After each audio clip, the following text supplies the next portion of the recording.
نحمده ونصلي على رسوله الكريم اما بعد فاعوذ بالله من الشيطان الرجيم بسم الله الرحمن الرحيم ومن الناس من يقول آمنا بالله وباليوم الآخر وما هم بمؤمنين يخادعون الله والذين آمنوا وما يخدعون إلا أنفسهم وما يشعرون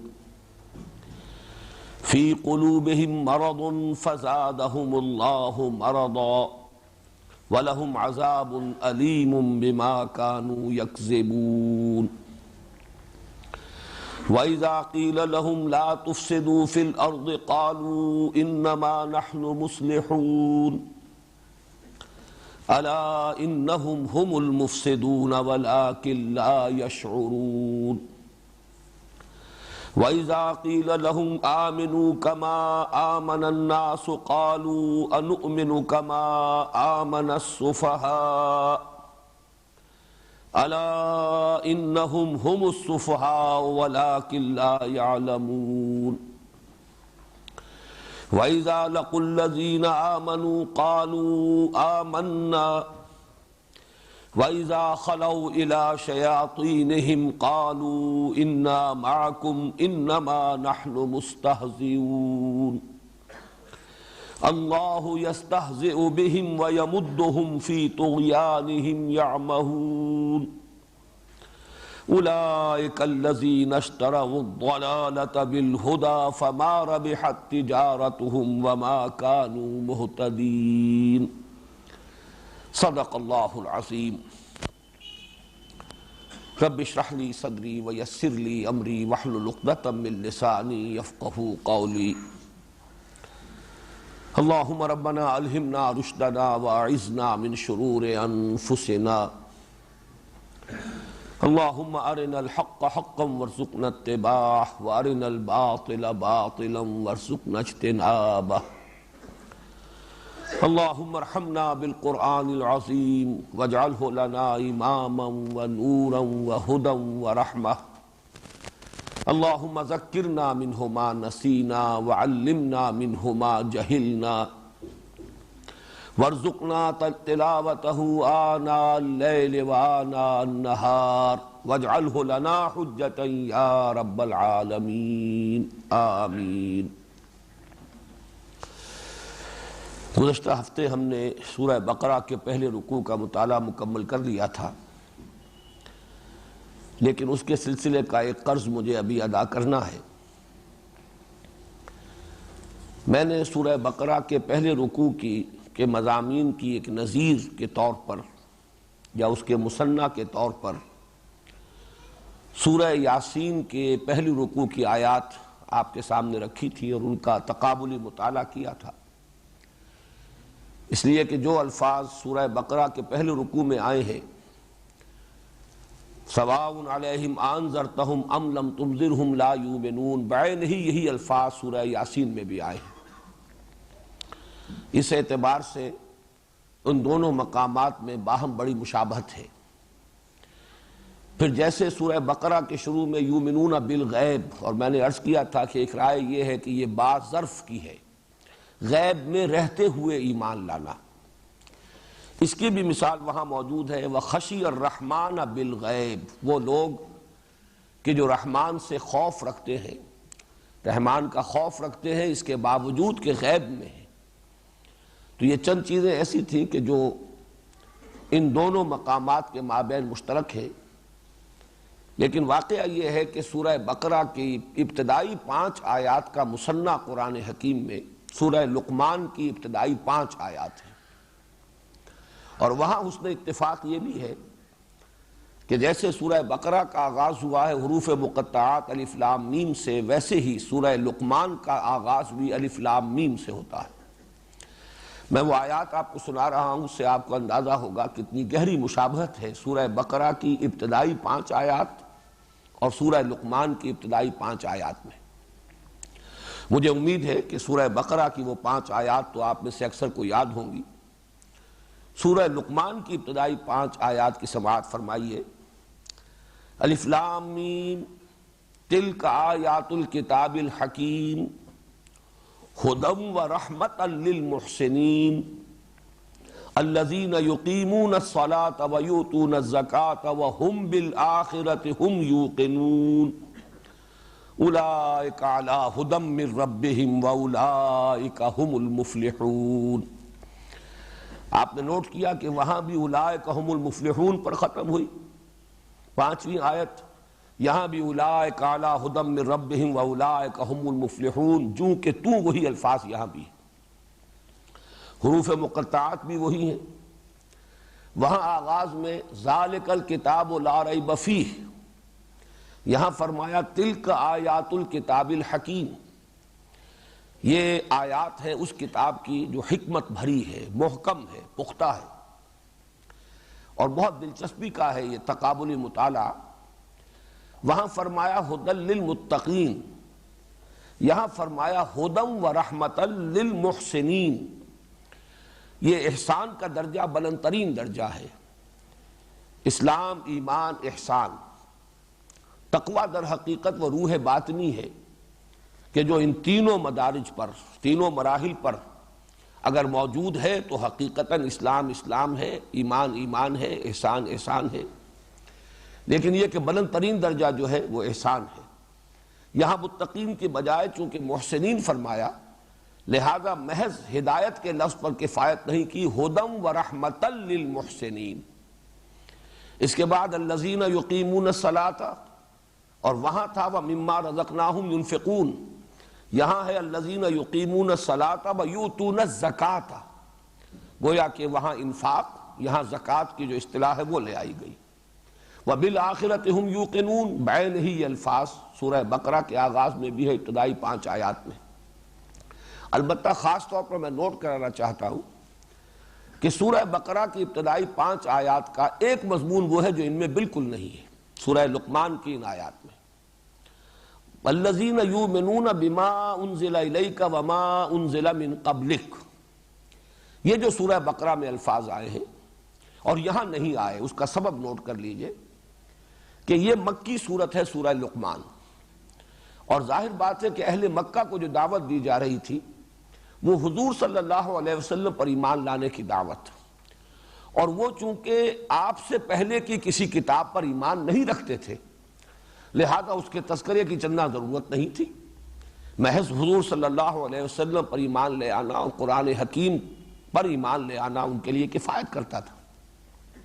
سورہ بقرہ میں نے عرض کیا تھا کہ یہ سورۃ الامتین ہے، اس کا نصف اول جو ہے اس میں خطاب تمام تر جو ہے وہ اہل کتاب بالخصوص یہود سے ہے، چاہے صراحتاً ہے اور چاہے اشارتاً ہے، لیکن خطاب کا رخ جو ہے وہ یہود کی طرف ہے، اور ان کے ضمن میں یہ کہنے کی ضرورت ہے والذین یؤمنون بما انزل الیک وما انزل من قبلک، یہ در حقیقت انہی پر تعریض ہو رہی ہے کہ یہ جو محمد پر ایمان لانے والے ہیں صلی اللہ علیہ وسلم، اور جنہوں نے استفادہ کیا ہے قرآن حکیم کی ہدایت سے، ان میں وہ تنگ نظری نہیں ہے کہ صرف اسی کو مانے کہ جو نازل کیا گیا محمد پر صلی اللہ علیہ وسلم، بلکہ پوری وسعت قلب کے ساتھ وہ ایمان رکھتے ہیں اس تمام کتابوں پر جو حضور صلی اللہ علیہ وسلم سے پہلے نازل ہوئی۔ میں پھر عرض کر رہا ہوں کہ اس میں تعریض ہے یہود پر کہ تمہارے اندر وہ تنگ نظری ہے، وہ تعصب ہے، تم اس تنگ دلی میں گرفتار ہو کہ تم صرف اپنی کتاب کو ماننے پر اکتفا کر رہے ہو اور قرآن مجید پر ایمان نہیں لا رہے۔ تو یہ مدنی اور مکی صورت ہونے کے اعتبار سے کہ سورہ بقرہ مدنی صورت ہے، سورہ لقمان مکی صورت ہے، اس اعتبار سے آپ نے یہ فرق نوٹ کیا کہ یہاں وہ مضمون نہیں ہے سورہ لقمان میں کہ والذین یؤمنون بما انزل الیک وما انزل من قبلک۔ اور یہاں میں چاہتا ہوں کہ آج کا جو ہمارا سبق ہے اس کے اعتبار سے بھی یہ بات اہم ہے کہ نوٹ کر لیں کہ یہ پہلے 4 رکوع جو ہیں جن میں کہیں صراحتاً خطاب نہیں ہے بنی اسرائیل سے، ان میں بھی اصلاً روح سخن انہی کی طرف ہے۔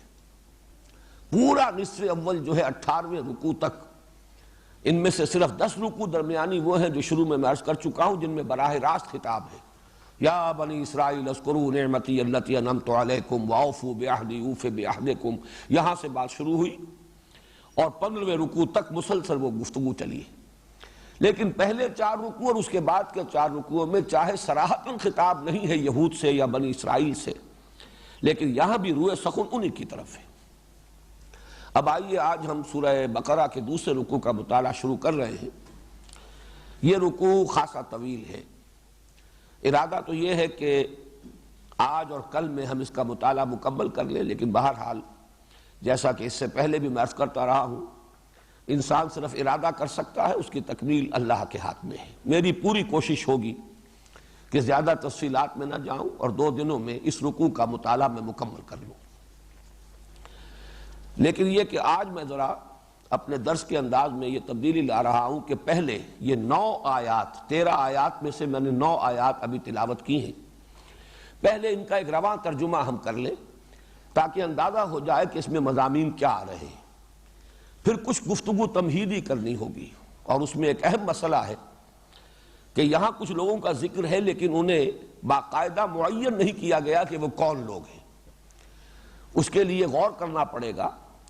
جو باتیں کہی جا رہی ہیں ان سے اسی کے حوالے سے معین کرنا ہوگا کہ یہاں خطاب کن سے ہو رہا ہے۔ وَمِنَ النَّاسِ مَن يَقُولُ آمَنَّا بِاللَّهِ وَبِالْيَوْمِ الْآخِرِ وَمَا هُمْ بِمُؤْمِنِينَ، اور لوگوں میں سے بعض وہ بھی ہیں جو کہتے ہیں ہم ایمان لے آئے اللہ پر اور یوم آخر پر، اور دوسرا ترجمہ یہ ہو سکتا ہے ہم ایمان رکھتے ہیں اللہ پر اور یوم آخر پر۔ یہ دونوں ترجمے میں اس لیے بیان کر رہا ہوں کہ 2 رائے مختلف ہے کہ یہاں خطاب کن سے ہو رہا ہے، تو یہ دونوں ترجمے ان 2 راؤں سے مطابقت رکھنے والے ہیں۔ وَمِنَ النَّاسِ مَن يَقُولُ آمَنَّا بِاللَّهِ وَبِالْيَوْمِ الْآخِرِ، اور لوگوں میں سے کچھ وہ بھی ہیں،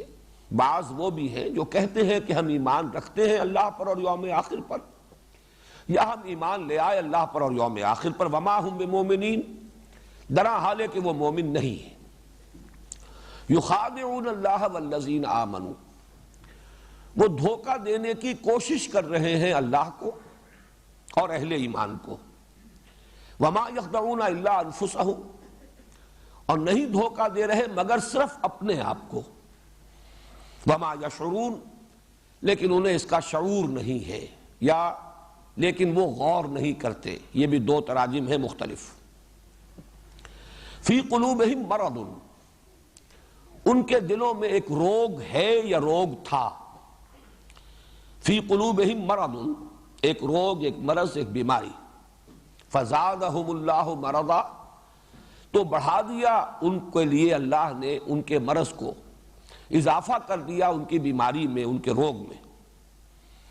وَلَهُمْ عَذَابٌ عَلِيمٌ بِمَا كَانُوا يَكْذِبُونَ، اور ان کے لیے ہے دردناک عذاب بسبب اس جھوٹ کے جو وہ بولتے رہے، یا دوسرا ترجمہ ہے بسبب اس جھوٹ کے جو وہ کہتے رہے۔ اس کے بھی میں بعد میں وضاحت کروں گا کہ یہ 2 ترجمے کیوں بیان کر رہا ہوں۔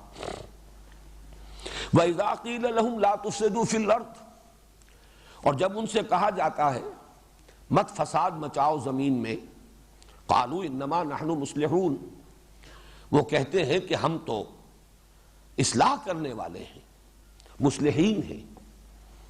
الا انہم ہم المفسدون، آگاہ ہو جاؤ یقیناً وہی مفسد ہے، ولکن لا یشعرون، لیکن انہیں اس کا شعور نہیں ہے، وہ اس کی سمجھ نہیں رکھتے، انہیں اس کا احساس نہیں ہے۔ وَإِذَا قِيلَ لَهُمْ آمِنُوا كَمَا آمَنَ النَّاسُ، اور جب ان سے کہا جاتا ہے ایمان لاؤ جیسے کہ ایمان لائے دوسرے لوگ، یا جیسے کہ ایمان لائے سب لوگ، قالوا ونؤمن كما آمن السفہاء، وہ کہتے ہیں کہ کیا ہم ایمان لائیں جیسے کہ احمق لوگ ایمان لائے ہیں، ناسمجھ لوگ، بے وقوف لوگ ایمان لائے ہیں۔ الا انہم ہم المفسدون، آگاہ ہو جاؤ، سن رکھو، یقیناً وہی مفسد ہیں، ولکن لا یشعرون، وہی بے وقوف ہے، وہی احمق ہے، وہی ناسمجھ ہے، ولکن لا یعلمون، لیکن وہ علم نہیں رکھتے۔ وَإِذَا لَقُوا الَّذِينَ آمَنُوا قَالُوا آمَنَّا، اور جب ان کی ملاقات ہوتی ہے یا وہ ملاقات کرتے ہیں اہل ایمان سے تو کہتے ہیں ہم ایمان رکھتے ہیں یا ہم ایمان لے آئے۔ وَإِذَا خَلَوْا إِلَىٰ شَيَاطِينِهِمْ، اور جب وہ علیحدہ ہوتے ہیں اپنے ان شیطانوں اور سرداروں کی مجلسوں میں، قالوا انا معکم، تو وہ کہتے ہیں ہم تو آپ ہی کے ساتھ ہیں، انما نحن مستہزئون، ہم تو صرف استہزاء کر رہے ہیں، مذاق کر رہے ہیں، تمسخر کر رہے ہیں۔ اللہ یستہزئ بہم، حقیقت یہ ہے کہ اللہ ان سے مذاق کر رہا ہے، یا اللہ ان کا مذاق اڑا رہا ہے۔ وَيَمُدُّهُمْ فِي طُغْيَانِهِمْ يَعْمَهُونَ، اور ان کو ڈھیل دے رہا ہے، ان کی رسی دراز کر رہا ہے کہ وہ اپنی سرکشی میں، اپنی نافرمانی میں بڑھتے چلے جا رہے ہیں، اندھے ہو کر، بغیر بصیرت کے، اندھے بہرے ہو کر۔ ویسے اس کا مفہوم تفصیل سے میں بعد میں عرض کروں گا۔ اولئک الذین اشتروا الضلالۃ بالہدی، یہ ہے وہ لوگ کہ جنہوں نے ہدایت کے بدلے، ہدایت کے عوض ضلالت اور گمراہی خرید لی۔ فما ربحت تجارتہم، تو نہ مفید ہوئی ان کے حق میں ان کی یہ تجارت، ان کا یہ سودا، نہ مفید اور نفع بخش ہوا ان کے لیے یہ سودا۔ فما ربحت تجارتہم وما کانوا مہتدین، اور نہ ہی ہوئے وہ ہدایت پانے والے۔ اللہم ربنا لا تجعلنا منہم، اللہم ربنا لا تجعلنا منہم، اللہم ربنا لا تجعلنا معہم۔ ان آیات کے بارے میں جو تمہیدی گفتگو مجھے عرض کرنی ہے وہ یہ ہے کہ تقریباً تمام مفسرین نے ان کا مصداق منافقین کو قرار دیا ہے۔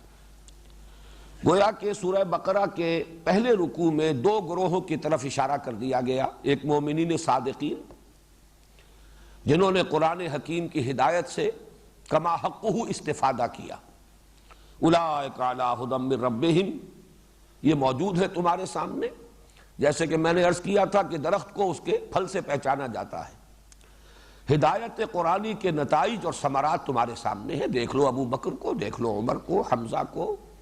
ابو عبیدہ بن الجراح کو، طلحہ کو، زبیر کو، مصعب بن عمیر کو، یہ جماعت ہے۔ اولئک علی ھدی من ربہم واولئک ھم المفلحون۔ دوسرا وہ گروہ، اور یہ میں عرض کر چکا ہوں کہ اگرچہ وہاں الفاظ عام ہیں ان الذین کفروا، لیکن اس سے مراد خاص ہے، یعنی کفار قریش اور بالخصوص ان کے سردار جو کفر پر اڑ گئے تھے، تعصب کی بنا پر، تکبر کی بنا پر، حسد کی بنا پر، اور شقاق میں مبتلا ہو گئے تھے، زدم زدہ میں۔ ان کے بارے میں فرما دیا گیا کہ اے نبی آپ خواہ انہیں کتنا ہی سمجھائیں، سواء علیہم انذرتہم ام لم تنذرہم لا یؤمنون۔ اس میں اشارہ ہو گیا ابو جہل کی طرف، ابو لہب کی طرف وغیرہ۔ اب ایک بین کی جماعت ہے، مومنین صادقین، اور کھلم کھلا جو معاندین ہیں، دشمن ہیں، مخالفین ہیں، کھلم کھلا ان کے بین کی ایک جماعت ہے، اور ہم سب جانتے ہیں کہ ان کے لیے نام ہے، اصطلاحی نام ہے منافق۔ تو محسوس ایسا ہوتا ہے کہ یہ سارا بیان، اگرچہ یہاں لفظ منافق کہیں نہیں آیا، نفاق کا لفظ بھی کہیں نہیں آیا، لیکن یہ کہ اس پر تقریباً اجماع ہے، اس لیے کہ امام راضی رحمۃ اللہ علیہ نے تو اجماع کا لفظ استعمال کیا، اجماع المفسرون، اس پر اجماع ہے تمام مفسرین کا کہ یہ یہاں مراد جو ہے منافق ہیں۔ اور ظاہر بات ہے کہ یہ جو ترجمہ آپ کے سامنے آیا ہے، یہ ترجمہ خود بھی بول رہا ہے، بغیر نام لیے گویا کہ اشارہ ہو رہا ہے کہ کن لوگوں کے بارے میں گفتگو ہو رہی ہے، یہ کن کی صفات ہیں، کن کے خصائص ہیں، کن کا یہ طرز عمل ہے، کن کے یہ اقوال ہیں جو نقل کیے جا رہے ہیں۔ لیکن ایک رائے جو اگرچہ منفرد ہے، مولانا امین حسن اصلاحی صاحب نے پیش کی ہے، چونکہ مجھے اس میں بھی کچھ وزن نظر آتا ہے، اس لیے میں اس وقت آپ کے سامنے وہ رائے بھی پیش کر رہا ہوں۔ ان کی رائے یہ ہے کہ در حقیقت ان آیات میں تذکرہ ہے یہود کا، یہود کے بالخصوص علماء، یہ ان کی تصویر ہے جو ان الفاظ کے اندر کھینچی گئی ہے۔ اس میں چونکہ ایک تو وہ بات کہ سورہ بقرہ میں، باقی پوری سورت کو آپ کھنگال جائیے، منافقین کا تذکرہ کہیں نہیں آ رہا، لفظ نفاق کہیں نہیں آیا، لفظ منافق کہیں نہیں آیا۔ یہ تو سورہ آل عمران میں آئے گا، یا پھر بڑے شرح و بسط کے ساتھ یہ مرض نفاق جو ہے اس پر گفتگو ہوئی ہے سورہ نساء میں، اور پھر سب سے زیادہ پھر سورہ توبہ میں۔ اس کے علاوہ بھی مدنی صورتیں جو بات کی ہیں ان میں یہ لفظ موجود ہے اور ان کی صفات بیان کی گئی. لیکن اس سورہ مبارکہ میں جو خطاب ہے وہ یا تو یہود سے ہے، جیسا کہ میں نے عرض کیا، میں نے تو اس کے لیے ایک نام تجویز کیا ہے، سورۃ الامتین، یہ دو امتوں کی صورت ہے. نصف اول میں تمام تر خطاب یہود سے ہے، نصف ثانی میں تمام تر خطاب اہل ایمان سے ہے، مسلمانوں سے. اس سے گویا کہ اس بات کی زیادہ مناسبت ہے کہ یہاں بھی اشارہ یہود کی طرف کیا جا رہا ہو. ایک بڑی دلیل بھی اس میں مضمر ہے، اس لیے کہ ان کا جو دعویٰ ہے وَمِنَ النَّاسِ مَن يَقُولُ آمَنَّا بِاللَّهِ وَبِالْيَوْمِ الْآخِرِ، یہاں ان کا دعویٰ جو ہے حضور پر ایمان لانے کا دعویٰ ہی نہیں ہے. ان کا دعویٰ جو نقل کیا گیا ہے وہ یہ ہے کہ ہم ایمان رکھتے ہیں اللہ پر اور یوم آخر پر. یہاں ان کی صراحت کے ساتھ حضور پر ایمان لانے کی بات نہیں کی گئی، جبکہ منافقین کے بارے میں ہمیں معلوم ہے کہ وہ پورے شد و مد کے ساتھ کہتے تھے. جیسے کہ سورہ منافقون جو 28ویں پارے میں ہے اس کی تو پہلی آیت ہی یہ ہے، اذا جاءک المنافقون قالوا نشهد انک لرسول اللہ واللہ یعلم انک لرسولہ واللہ یشہد ان المنافقین لکاذبون. جب یہ منافق آپ کے پاس آتے ہیں اور وہ کہتے ہیں کہ ہم گواہی دیتے ہیں، ہم اس پر شہادت دے رہے ہیں کہ آپ اللہ کے رسول ہیں، اور اللہ سے بڑھ کر کس کو معلوم ہوگا کہ آپ اس کے رسول ہیں، لیکن اللہ گواہی دیتا ہے کہ یہ جھوٹ بول رہے ہیں، جھوٹ کہہ رہے ہیں. ان کا جو دعویٰ ہی دعویٰ ہے، آپ کی رسالت پر حقیقتاً انہیں ایمان حاصل نہیں ہے، لیکن دعویٰ تو ہے. قالوا نشہد انک لرسول اللہ. تو اس اعتبار سے واقعہ یہ ہے کہ بات میں وزن نظر آتا ہے، اس لیے کہ آگے چل کر ہم 16ویں رکوع میں وہ جو میں نے عرض کیا ہے پہلے 4 رکوع تمہیدی، پھر 10 رکوعوں کے اندر براہ راست خطاب ہے بنی اسرائیل سے، پھر 4 رکوع تحویلی کہہ لیجئے. تحویل قبلہ در حقیقت اس کا اصل مرکزی مضمون ہے، اور جو علامت بنا اس کی کہ ایک امت معزول کر دی گئی، اس کا دور ختم ہوا. دوسری امت محمد صلی اللہ علیہ وسلم جو نئے قبلے کے گرد جب اب اس کا تنظیم ہو رہی ہے، اب وہ اس مقام پر فائز ہوئی جس پر 2000 برس تک بنی اسرائیل رہے تھے. اس میں الفاظ آئے ہیں 16ویں رکوع میں فَإِنْ آمَنُوا بِمِثْلِ مَا آمَنْتُمْ بِهِ فَقَدْ اهْتَدَوْا وَإِنْ تَوَلَّوْا فَإِنَّمَا هُمْ فِي شِقَاقٍ فَسَيَكْفِيكَهُمُ اللَّهُ وَهُوَ السَّمِيعُ الْعَلِيمُ. اگر وہ ایمان لائے اس طور سے جس طور سے کہ اے مسلمانوں تم ایمان لائے، تمہارا ایمان اللہ پر بھی ہے، آخرت پر بھی ہے، اور سب سے بڑھ کر محمد رسول اللہ پر ہے صلی اللہ علیہ وسلم. جیسا کہ میں نے حقیقت ایمان سے متعلق اپنے خطبات میں وضاحت کی تھی کہ اصولی اعتبار سے، علمی اعتبار سے، نظری اعتبار سے اصل ایمان باللہ ہے. ایمان بالرسول یا ایمان بالرسالت اور ایمان بالآخرہ یا ایمان بالمعاد، یہ دونوں فروع ہیں، یہ شاخیں ہیں ایمان باللہ کی. ایک اللہ تعالیٰ کی صفت ہدایت کی توسیع ہے، ایکسٹینشن ہے. رسالت کیا ہے؟ اللہ کی صفت ہدایت کی توسیع. اور ایک اللہ کی صفت عدل کا ظہور ہے. آخرت کیا ہے؟ اللہ کی صفت عدل کا ظہور. اسی لیے ایمان مجمل میں صرف اللہ پر ایمان کا ذکر ہے. آمنت باللہ کما ہوا باسمائہ و صفاتہ وقبلت جمیع احکامہ اقرار باللسان و تصدیق بالقلب. کسی اور شے کا ذکر ہی نہیں. اسی طریقے سے عملی اعتبار سے، انسان کے رویے کے درست ہونے کے اعتبار سے اہم ترین ایمان ہے ایمان بالآخرہ. آخرت پر یقین ہوگا تو آدمی سیدھا رہے گا، بولنے سے پہلے تولے گا اور کوئی عمل کرنے سے پہلے سوچے گا کہ میرے لیے جائز ہے یا نہیں. اسی طریقے سے جہاں تک قانونی ایمان کا تعلق ہے، اصل ایمان ہے ایمان بالرسول. ایمان باللہ بھی وہی معتبر ہوگا جو اللہ کے ان اسماء و صفات کے ساتھ ہو جس کی خبر رسول نے دی. ایمان بالآخرت بھی وہی معتبر ہوگا جو ان تمام تفاصیل کے ساتھ ہو جن کا علم انسان کو نبوت اور رسالت کے ذریعے ہی ہو سکتا ہے. بعث بعد الموت، حشر و نشر، حساب کتاب، جزا و سزا، جنت و دوزخ، ان کی تفاصیل ظاہر بات ہے کہ یہ تو نبوت ہی کے ذریعے سے اور رسالت ہی کے ذریعے سے یہ باتیں انسان کے علم میں آ سکتی ہیں. اس اعتبار سے نوٹ کیجئے کہ یہ جو کہا گیا فَإِنْ آمَنُوا بِمِثْلِ مَا آمَنْتُمْ بِهِ، اور ظاہر بات ہے کہ وہاں ساری گفتگو اہل کتاب کے بارے میں ہو رہی ہے. قولوا آمنا باللہ وما انزل الینا وما انزل الی ابراہیم واسماعیل واسحاق ویعقوب والاسباط وما اوتی موسیٰ وعیسیٰ وما اوتی النبیون من ربہم لا نفرق بین احد منہم ونحن لہ مسلمون فإن آمنوا بمثل ما آمنتم بہ فقد اہتدوا۔ تو اس سے در حقیقت ثابت ہو رہا ہے کہ اس پورے نصف اول میں سارا جو روح سخن ہے وہ در حقیقت یہود کی طرف ہے۔ بہرحال اس اعتبار سے مجھے مولانا اصلاحی صاحب کی رائے میں کچھ وزن نظر آیا ہے، اور میرے نزدیک یہ دونوں در حقیقت آپس میں ریکنسائل کرتے ہیں یہ دونوں موقف، اور وہ ریکنسیلیشن ہوگی اس اصول کے حوالے سے جو میں تعارف قرآن کے ضمن میں عرض کر چکا ہوں کہ قرآن کی ایک تعویل خاص ہے، ایک تعویل عام ہے۔ تعویل خاص یہ ہے کہ آپ ان آیات کو خاص کانٹیکسٹ جن میں وہ نازل ہوئی ہیں، وہ حالات کیا تھے، مخاطب کون تھے، اس وقت کی کیفیات کیا تھی، اس میں رکھ کر، اس فریم آف ریفرنس میں رکھ کر ان پر غور کریں۔ اور تعویل عام وہ ہے جس کے لیے اصول یہ ہے کہ الاعتبار لعموم اللفظ لا لخصوص سبب، خصوص سبب کے اعتبار سے نہیں اعتبار کیا جائے گا، بلکہ یہ کہ اصل میں تو الفاظ پر ان کے عموم کو پیش نظر رکھ کر تعویل جو ہے ابد الآباد تک کے لیے قرآن مجید اگر ہدایت نامہ ہے تو اس سے ہٹ کر بھی اس کے جو عموم لفظی ہے اس کے حوالے سے اس کے مفہوم کو سمجھا جائے گا۔ تو واقعہ یہ ہے کہ تعویل عام کے اعتبار سے یہ آیات 100% منطبق ہوتی ہیں منافقین پر، لیکن تعویل خاص کے اعتبار سے ان کا انطباق زیادہ یہود پر ہے، اس لیے کہ نفاق کا تو پودا ابھی بالکل شروع ہی میں تھا۔ اگر یہ بات صحیح ہے جس پر تقریباً اجماع ہے کہ یہ سورہ مبارکہ سورہ بقرہ نازل ہوئی ہے ہجرت کے فوراً بعد، جستا جستا، لیکن زمانہ نزول جو ہے چند استثناءات کو چھوڑ کر تقریباً پوری صورت نازل ہوئی ہے ہجرت کے فوراً بعد سے لے کر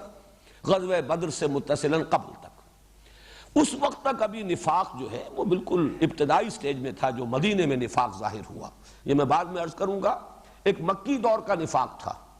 ایک خاص مدنی دور کا نفاق ہے، ان میں ذرا فرق ہے،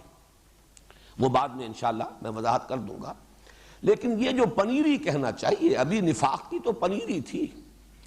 لیکن اگر ہم اس کو ذہن میں رکھیں کہ یہ نفاق کی پنیری جو تھی، یہ انڈر گروتھ، یہ در حقیقت یہود ہی کے زیر اثر تھی۔ اصل وہ تناور درخت جو تھے وہ علماء یہود تھے کہ جن کا بڑا اثر تھا مدینے کے معاشرے پر، ان کے علم کا، ان کے تدین کا، کہ ان کے پاس ایک شریعت ہے، یہ مہذب لوگ ہیں، یہ متمدن لوگ ہیں، ان کے ہاں قاضی ہیں، ان کا ایک قانون ہے، ان کے ہاں فیصلے ہوتے ہیں، یہ صاحب کتاب ہیں، صاحب علم ہے۔ تو اوس اور خزرج کے لوگوں پر ان کا بڑا رعب تھا، اور اسی رعب کی وجہ سے اوس اور خزرج کے لوگ ان کے زیر اثر تھے۔ چاہے سیاسی اعتبار سے یہود دبے ہوئے تھے بمقابلہ اوس اور خزرج کے، اور وہ یہی کہا کرتے تھے کہ آخری نبی کے ظہور کا وقت اب ہو رہا ہے، قریب ہے، جب وہ آئیں گے ان کے ساتھ ہو کر جب ہم تم سے مقابلہ کریں گے تو اے مدینے کے رہنے والوں اوسی اور خزرجیوں، تم ہمارا مقابلہ نہیں کر سکو گے، ہم پر غالب نہیں آ سکو گے۔ لیکن یہ کہ تمدنی اعتبار سے، علمی اعتبار سے، تہذیبی اعتبار سے غلبہ یہود کا تھا۔ تو یہ دونوں ایک اعتبار سے ایک ہی شے ہیں، ایک ہی تصویر کے دو رخ ہیں۔ قرآن مجید نے جو بہت ہی یوں سمجھئے کہ حکمت یہاں اختیار فرمائی ہے وہ یہ ہے کہ نام لیے بغیر خصائص بیان کر دیے، جس کو بھی یہ فٹ بیٹھ جائے۔ ایک درون بینی کی دعوت دی جا رہی ہے کہ ہر شخص اپنا جائزہ لے، جیسا کہ حضور صلی اللہ علیہ وسلم کا بڑا حکیمانہ طرز عمل تھا کہ آپ اگر کچھ معین لوگوں پر تنقید بھی فرمانا چاہتے تھے تو عموم کے الفاظ میں، کیا ہو گیا ہے قوم کو، کیا ہو گیا ہے لوگوں کو کہ ایسا اور ایسا کر رہے ہیں، بجائے اس کے کہ معین کر دیا جائے کہ فلاں شخص نے یہ کیا، غلط حرکت کی ہے، اسے ایسا نہیں کرنا چاہیے۔ اس میں ظاہر بات ہے جب نشاندہی ہو جاتی ہے تو کچھ زدم زدہ کا پیدا ہونا جو ہے اس کا بھی اندیشہ ہے، کچھ ہردرمی پیدا ہو جاتی ہے کہ اب رسوائی تو ہو ہی گئی، اب ظاہر بات ہے کہ اب آدمی اس کے اندر پھر اور آگے نکل جاتا ہے، ایک طرح کی ڈھٹائی پیدا ہو جاتی ہے۔ اس کے بجائے بہتر یہ ہے جب تک کہ اصلاح کی توقع ہو اس وقت تک ننگا نہ کیا جائے، بلکہ یہ کہ ڈھکے چھپے انداز میں بات کی جائے کہ نشاندہی بھی ہو جائے، تاکہ جس کے اندر بھی اصلاح پذیری کا کوئی مادہ ہے وہ خود اپنے گریبان میں جھانکے۔ وَمِنَ النَّاسِ، لوگ ہیں ایسے کچھ کر رہے ہیں کہ لوگوں کو کیا ہو گیا، مَا بَالَ قَوْمٍ، لوگوں کا کیا حال ہے یہ کہ فلاں فلاں یفعلون کذا و کذا، یہ کام کر رہے ہیں۔ تو یہ سمجھتا ہوں میں کہ نہایت حکیمانہ انداز ہے، اور حضور صلی اللہ علیہ وسلم کا وہ انداز اور قرآن حکیم کا یہاں انداز۔ بلکہ میں نے اس سے پہلے بھی عرض کیا، جب بھی یہ مقام میں پڑھتا ہوں تو مجھے یاد آ جاتا ہے، یہ پری پارٹیشن دور کی بات کر رہا ہوں۔ دہلی میں کناٹ پلیس ایک بڑی اہم جگہ ہے، نئی دہلی میں بڑی مارکیٹ ہوا کرتی تھی ایک زمانے میں، اب تو ظاہر بات ہے اور مارکیٹیں اس سے بھی کہیں آگے بن گئیں، اگرچہ بڑی وہ گنجان جگہ ہے اور بہت مرکزی مقام ہے۔ مجھے یاد ہے یہ اپنے سکول ڈیز کا واقعہ، جب ہم جایا کرتے تھے دہلی تو وہاں ایک جوتوں کی دکان تھی، اور اس دکان پر ایک بہت بڑا بوٹ، کئی فٹ لمبا بوٹ لٹکا ہوا تھا اس کے ایک علامت کے طور پر، اور بڑا پیارا جملہ انگریزی کا لکھا ہوا تھا، free to home it fits, لے جائے جس کے پاؤں میں یہ فٹ آ جائے وہ لے جائے، مفت۔ تو یہ گویا کہ ایک بڑا خوبصورت انداز تھا ان کا پبلسٹی کا۔ تو یہاں بھی قرآن مجید نے کردار کشی کر دی ہے، ایک نقشہ کھینچ دیا ہے، free to home it fits. اب ہر شخص جو ہے وہ جائزہ لے لے کہ کہیں یہ اوصاف اس میں تو نہیں ہے، یہ خصائص اس میں تو نہیں ہے، یہی صفات جو ہے کہیں اس کے اندر تو موجود نہیں ہے، تاکہ اگر اس میں اصلاح پذیری کا مادہ ہے، ایک تو یہ ہے کہ جو اس حد سے گزر گئے، ایک تو وہ انتہا ہے کہ ختم اللہ علی قلوبہم وعلی سمعہم وعلی ابصارہم غشاوہ ولہم عذاب عظیم، اور سواء علیہم انذرتہم ام لم تنذرہم لا یؤمنون، جو اس حد کو پہنچ گئے ان کا معاملہ جدا ہے۔ لیکن جن میں کوئی اصلاح پذیری کی گنجائش ہے، مادہ موجود ہے، وہ پھر دروں بینی کریں، اپنے گریبانوں میں جھانکیں۔ اس اعتبار سے میرے نزدیک دونوں باتیں صحیح ہیں۔ تعویل خاص، اس صورت کا ایک خاص کانٹیکسٹ جس زمانے میں یہ نازل ہوئی، روح سخن تمام تر نصف اول میں جن کی جانب ہے، اس کے اعتبار سے دیکھیں تو یہاں مخاطب جو ہے یا جن کی طرف اشارہ کیا جا رہا ہے مشار الیہ، یہ یہود ہیں، بالخصوص ان کے علماء۔ اور اگر اس کے عموم کو لیں، عموم لفظ کو اگر سامنے رکھیں ابد الآباد تک کے لیے، تو واقعہ یہ ہے کہ یہ بھی نوٹ کر لیجئے، 2 منٹ اس میں بھی میں لگا لوں، کہ کسی بھی نئی دعوت کے رد عمل میں، بالخصوص جبکہ وہ دعوت انقلابی ہو، تو 3 طرز عمل لازماً پیدا ہوں گے، ہمیشہ ہوئے ہیں اور آئندہ بھی ہمیشہ ہوں گے۔ ایک وہ لوگ جو اس دعوت کو اس کی فیس ویلیو پر قبول کرتے ہیں، کھلے دل کے ساتھ، پوری ہمت کے ساتھ، جرات کے ساتھ، بات صحیح ہے لہذا ہم قبول کرتے ہیں، اور قبول بھی کرتے ہیں اس انداز میں کہ ہر چہ باد آباد، ماں کشتی درا بنداختے، اب جو ہو سو ہو۔ اس لیے کہ نئی دعوت جب بھی آئے گی،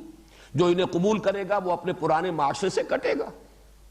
کچھ ترک و اختیار کا معاملہ ہوگا، نئی باتیں اسے قبول کرنی ہوگی، پرانی چھوڑنی ہوگی، اس کے بنا پر ایک تصادم ہوگا، کشمکش ہوگی، کشاکش ہوگی، یہ سارے مسائل آئیں گے۔ یہ تصادم جو ہے کبھی پیسو بھی ہو سکتا ہے، کبھی ایکٹیو بھی ہو سکتا ہے، اس میں جان کے لالے بھی پڑ سکتے ہیں، لیکن یہ کہ کچھ لوگ ہوتے ہیں کہ جب ایک مرتبہ قدم رکھ دیا، ہر چہ باد آباد، ماں کشتی درا بنداختین، اب جو ہو سو ہو، ہم نے تو اپنی کشتی پانی میں ڈال دی ہے، اب یہ کشتی تیرے گی تو ہم بھی تیریں گے، یہ ڈوبے گی تو ہم بھی ڈوبیں گے۔ ہم نے اپنے آپ کو اس کشتی سے وابستہ کر دیا۔ کچھ لوگ وہ ہوتے ہیں جو اپنی پرانی عصبیت پر اور تعصب پر اڑ جاتے ہیں، کھلم کھلا وہ مقابلہ کرتے ہیں، مخالفت کرتے ہیں، ان کا عناد اور شقاق بالکل سامنے کی شے ہوتا ہے، سامنے سے وار کرتے ہیں، راستہ روکنے کی ہر ممکن کوشش کرتے ہیں۔ یہ دوسرا طرز عمل، یہ دوسرا رد عمل لازماً ہوگا۔ جن کے اندر سابقہ جو بھی عقائد ہیں، نظریات ہیں، ان کے ساتھ عصبیت ہے، پختگی کے ساتھ وہ اس پر جم جاتے ہیں، نئی بات کی مخالفت کریں گے۔ ایک بین تیسرا طبقہ بھی ہوتا ہے، انہیں نئی بات اچھی تو لگتی ہے، لیکن اچھی بات کو قبول کر کے اب اس کے نتیجے میں جو وہ کشاکش پیدا ہوئی، اب کچھ چھوڑنا پڑ رہا ہے، کچھ نئی چیزیں اختیار کرنی پڑ رہی ہیں، پرانی دوستیاں ٹوٹ رہی ہیں، پرانی رشتہ داریاں ختم ہو رہی ہیں، گھروں میں اب کشاکش شروع ہو گئی ہے، تصادم ہے، اس میں وہ ثابت قدم نہیں رہ پاتے اور وہ مذبذب ہو کر رہ جاتے ہیں۔ لا الہ ہؤلاء ولا الہ ہؤلاء مذبذبین بین ذالک، وہ ان دونوں طبقات کے مابین مذبذب ہو کر رہ جاتے ہیں، نہ ادھر نہ ادھر۔ ان کی کوشش ہوتی ہے مصالحت کی، کسی طریقے سے یہ کشاکش جو ہے شدت اختیار نہ کرے، کسی طرح چلیے رواداری، مصالحت اور صلح کے انداز میں، صلح کل انداز یہ اختیار کیا جائے، تاکہ کوئی امتحان کا آخری مرحلہ نہ آئے کہ اب طے کرو یا ادھر یا ادھر۔ اس سے بچنے کے لیے ان کی کوشش ہوتی ہے کوئی مفاہمت ہو جائے، کچھ گیو اینڈ ٹیک ہو جائے، کچھ ادھر کی مان لی جائے کچھ ادھر کی مان لی جائے، خام خواہ کا زیادہ تصادم اور کشاکش نہ ہو۔ اصل میں تو ان کے پیش نظر ہے اپنا تحفظ، جان و دل عزیز ہے، انہیں یہ کہ اپنے مفادات عزیز ہیں، یا یہ کہ اگر کوئی چودراہٹ ہے، کوئی منصب حاصل ہے، وہ چودراہٹ اور منصب کو چھوڑنے پر طبیعت آمادہ نہیں ہے، لیکن نام وہ لیں گے صلح کا، مصالحت کا، رواداری کا، دونوں باتیں جو ہے وہ ماننی چاہیے۔ یہ تیسرا طبقہ جو ہے ہر دور میں رہا ہے، اور ہمیشہ جب بھی کسی معاشرے میں کوئی نئی دعوت سامنے آئے گی، بالخصوص جو انقلابی ہو، یعنی ایک ایسی دعوت بھی ہو سکتی ہے جو صرف ایک علمی اور فکری ایک خیال ہے، ایک نظریہ ہے، جس کا اس ملک میں، اس علاقے میں جو نظام قائم ہے اس پر کوئی اثر نہیں پڑتا، وہ ایک طرح کا کلٹ ہے، وہ ایک طرح کا نظریاتی سا بس معاملہ ہے، اسکول آف تھاٹ ہے۔ لیکن ایک یہ ہے کہ جس سے کہ نظام پر زد پڑ رہی ہو، نظام کہنا کے پاس بانو، یہ معرض انقلاب میں ہے۔ جب انقلابی دعوت آتی ہے تو وہاں ظاہر بات ہے کہ کشاکش شدید ہوگی، پولرائزیشن کہہ لیجئے، وہ بہت ہی واضح ہوگا، نمایاں ہوگا۔ جیسا کہ میں نے عرض کیا، کچھ لوگ ہرچہ باد آباد کے انداز میں اس کو تسلیم کریں گے، قبول کریں گے، کچھ لوگ صریح اور کھلم کھلا مخالفت اور دشمنی پر اڑ جائیں گے، اور کچھ لوگ یہ بیچ کے طبقات میں ہوں گے۔ چنانچہ مکی دور میں بھی ایسا ہی ایک کردار ہے۔ ویسے تو ظاہر بات ہے کہ میں نے یہ اس سے پہلے آخری جو حصے کے درس میں دے چکا ہوں اور ریکارڈ ہو چکے ہیں، میں تفصیل سے بیان کیا ہے۔ ایک کردار ابو جہل کا تھا، کھلم کھلا معاند، سامنے سے حملہ کرنے والا۔ ایک کردار ابو لہب کا تھا، ہر خیر سے، ہر خوبی سے بالکل خالی۔ ایک ولید بن مغیرہ کا تھا۔ ولید بن مغیرہ جو ہے مصالحت، مفاہمت، ودو لو تدہنوا فیدہنون، یہ جو سورہ نون میں آیا ہے، اور اللہ تعالیٰ کا سب سے زیادہ غضب اس تیسرے کردار پر بھڑکا ہے۔ فلا تطع المکذبین ودوا لو تدہن فیدہنون ولا تطع کل حلاف مہین ہماز مشاء بنمیم مناع للخیر معتد اثیم عتل بعد ذلک زنیم ان کان ذا مال وبنین اذا تتلی علیہ آیاتنا قال اساطیر الاولین سنسمہ علی الخرطوم۔ بڑے سخت الفاظ ہیں، مذمت کے لیے بھی بہت ہی اسٹرانگ ورڈز ہیں جو قرآن نے استعمال کیے ہیں، اور تقریباً اجماع اس پر کہ یہ ولید بن مغیرہ کا کردار ہے۔ مصالحانہ، کچھ دو کچھ لو، کچھ اپنی منوا لو محمد، کچھ اپنی قوم کی مان لو۔ یہ تصادم، یہ فساد، آخر اس کا کیا فائدہ ہے؟ گھر گھر جو ہے میدان جنگ کا نقشہ ہو گیا، آپس میں بھائی لڑ گئے، آپس میں اولاد اور والدین کے مابین جدائی ہو گئی ہے۔ تو یہ تیسرا کردار مکے میں بھی تھا، مصالحت کے نام پر، رواداری کے نام پر، مفاہمت کے نام پر،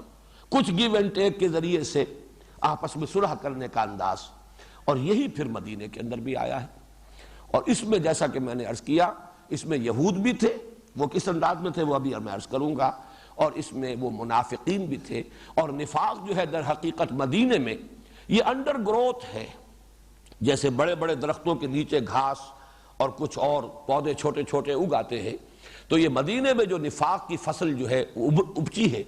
تو یہ در حقیقت علماء یہود ہی کے زیر اثر، انہی کے انڈر گروتھ کی حیثیت سے۔ اب آئیے ہم اس کے ایک ایک لفظ کے حوالے سے، ایک ایک آیت کے حوالے سے بات کرتے ہیں۔ وَمِنَ النَّاسِ مَن يَقُولُ آمَنَّا بِاللَّهِ وَبِالْيَوْمِ الْآخِرِ وَمَا هُم بِمُؤْمِنِينَ۔ من تبعیضیہ ہے، لوگوں میں سے بعض ایسے بھی ہیں۔ چونکہ یہاں ناس کا لفظ پہلی مرتبہ اب آ رہا ہے قرآن حکیم میں، جو اب ہم نے دوبارہ پڑھنا شروع کیا ہے، تو اس کی بھی تھوڑی سی وضاحت میں آپ کے سامنے کر دوں۔ انس اور انسان، جس کے لیے یہ اسم جمع ہے الناس، اس کے بارے میں تین آراء ہیں کہ اس کا اصل مادہ کیا ہے۔ ایک رائے یہ ہے کہ یہ نسیان سے بنا ہے، بھول جانا، اور یہ رائے حضرت ابن عباس رضی اللہ تعالی عنہما سے مروی ہے۔ سمی انسانا لأنہ عہد الیہ فنسیا، یہ سورہ طٰہٰ میں ذکر موجود ہے کہ ہم نے آدم سے ایک عہد لیا تھا لیکن وہ بھول گیا، فنسی۔ تو اس سے یہ افعلان کے وزن پر انسیان اصل لفظ ہے، جس میں سے ایک یہ جو ہے درمیان میں سے حذف ہو گئی تو انسان بن گیا۔ ایک رائے یہ ہے، یہ مبالغے کا وزن ہے افعلان کے وزن پر۔ دوسری رائے یہ کہ یہ انس سے بنا ہے، انس باہمی محبت، معانست، ایک دوسرے کی طرف ایک دوسرے سے ایک قرب اور تعلق۔ انس تو یہ اردو میں عام معروف شے ہے، اور اسی سے یہ بات ذہن میں رکھیے کہ انسان کے بارے میں مانا جاتا ہے کہ یہ گریگوریس اینیمل ہے، یہ مدنی الطبع حیوان ہے، مل جل کر رہنا جو ہے آپس میں مانوس ہو کر، یہ گویا کہ اس کی طبیعت کا ایک حصہ ہے۔ تیسری رائے یہ کہ آنسا کا لفظ آتا ہے دیکھنے کے معنی میں، وآنس جانب طور الایمن نارا، حضرت موسیٰ علیہ السلام کے بارے میں آیا ہے کہ انہوں نے طور کے ایک طرف ایک جانب جو ہے آگ دیکھی، تو انہوں نے پھر اپنے اہل و عیال سے کہا کہ تم یہاں ذرا انتظار کرو، میں جاتا ہوں۔ تو آنسا تو اس کے معنی ہے دیکھنا۔ تو انسان در حقیقت بمقابلہ جن، جن کا مادہ ہی جیم نون نون یہ آتا ہے مخفی شے کے لیے، وہ چونکہ غیر مرئی مخلوق ہے نظر نہیں آتے، اس لیے وہ جن کہلاتے ہیں۔ انسان اس لیے کہلاتا ہے کہ وہ مرئی ہے، نظر آتا ہے، دیکھا جا سکتا ہے۔ تو تیسری رائے یہ ہے۔ اب انس کی جمع اناسی ہے، اناسی یا کثیرہ قرآن حکیم میں ایک مقام پر آیا ہے، اور پھر اسی پر اگر الف لام لگتا ہے تو گویا کہ الاناس کے بجائے یہ الناس یہ لفظ ہے، یہ گویا کہ اس کی جو ہے اس کی لغوی بحث جو ہے وہ میں نے آپ کے سامنے پیش کر دی۔ وَمِنَ النَّاسِ، اور لوگوں میں سے کچھ ایسے بھی ہیں، مَن يَقُولُ آمَنَّا بِاللَّهِ وَبِالْيَوْمِ الْآخِرِ وَمَا هُم بِمُؤْمِنِينَ، جو دعویٰ کرتے ہیں کہ ہم ایمان رکھتے ہیں اللہ پر اور یوم آخر پر، درحال کہ وہ مومن نہیں۔ یہ رکھتے ہیں کہ ترجمہ در حقیقت اس تعویل خاص کے اعتبار سے ہے۔ یہود کا دعویٰ یہ تھا کہ اے مسلمانوں، ہم پہلے سے مانتے ہیں اللہ کو اور اس کی توحید کو، ہم پہلے سے ایمان رکھتے ہیں آخرت پر، بعث بعد الموت پر، لہذا ہمیں مومن مانو، ہم بھی مومن ہیں۔ کوئی ضروری بات نہیں ہے محمد پر ایمان لانا صلی اللہ علیہ وسلم۔ بظاہر یہ بات بڑی مضبوط سی بھی لگتی ہے کہ اصولی باتیں تو یہی دو ہیں، باقی تو ایک شخص کا معاملہ ہے، شخص معین کو مانا جائے یا نہ مانا جائے۔ ایمانیات ثلاثہ میں سے اصولی اعتبار سے اگر غور کیا جائے، اللہ کو مان لیا جائے توحید کے ساتھ، آخرت کو مان لیا جائے، قانون مکافات و مجازات کو تسلیم کر لیا جائے، اعمال کے نتائج نکلیں گے، تو در حقیقت وہ جو ایک آیہ مبارکہ میں ہے قالوا انا للہ و انا الیہ راجعون، یہی دو ایمان ہے کہ جو جمع کیے گئے، انا للہ و انا الیہ راجعون، معلوم ہوا ایک اللہ پر ایمان اور ایک اللہ کی طرف لوٹ کر جانے پر یقین، یہ دو چیزیں ہیں اصل میں۔ باقی یہ کہ باقی چیزیں اشخاص کا معاملہ ہے جن کی کوئی خاص اہمیت نہیں ہے۔ میں خاص طور پر اس بات کا تذکرہ اس لیے کر رہا ہوں کہ ہمارے ہاں تفسیری ایک بہت بڑا مسئلہ اور اشکال رہا ہے۔ سورہ بقرہ کی آیت نمبر 62، سورہ مائدہ کی آیت نمبر 69، ان الذین آمنوا والذین ہادوا والنصارى والصابئین من آمن باللہ والیوم الآخر وعمل صالحا فلہم اجرہم عند ربہم ولا خوف علیہم ولا ہم یحزنون۔ ان دونوں مقامات پر بھی سورہ مائدہ کی آیت نمبر 69 یہی مضمون، اور سورہ بقرہ ہی میں آگے چل کر آیت نمبر 62 آ جائے گی، وہاں پر بھی ایمان برسالت کا ذکر نہیں ہے۔ جو لوگ یہ کہتے ہیں، جو ایمان لائے، خواہ وہ محمد پر ایمان لانے والے ہیں یا وہ یہودی یا نصارہ یا صابی، جو بھی ایمان لایا اللہ پر اور یوم آخر پر اور جس نے نیک عمل کیے، تو ان کا اجر ان کے رب کے پاس محفوظ ہے، اور وہ ان کے لیے نہ کوئی حزن سے وہ دو چار ہوں گے اور نہ کوئی خوف ہے۔ تو اس پر بہت سے لوگوں نے ڈیرا لگایا ہے کہ ایمان برسالت کی ضرورت نہیں ہے۔ یہ دو مقامات ہیں جن کے اوپر ایمان باللہ اور ایمان بالآخرہ اور اس کا نتیجہ عمل صالح، یہ دونوں چیزیں اگر ہو گئی ہیں تو پھر انسان کی نجات ہو جائے گی۔ تو اس کے ڈانڈے ملتے ہیں یہود کے اس فکر کے ساتھ جو اس آیت میں آ رہا ہے،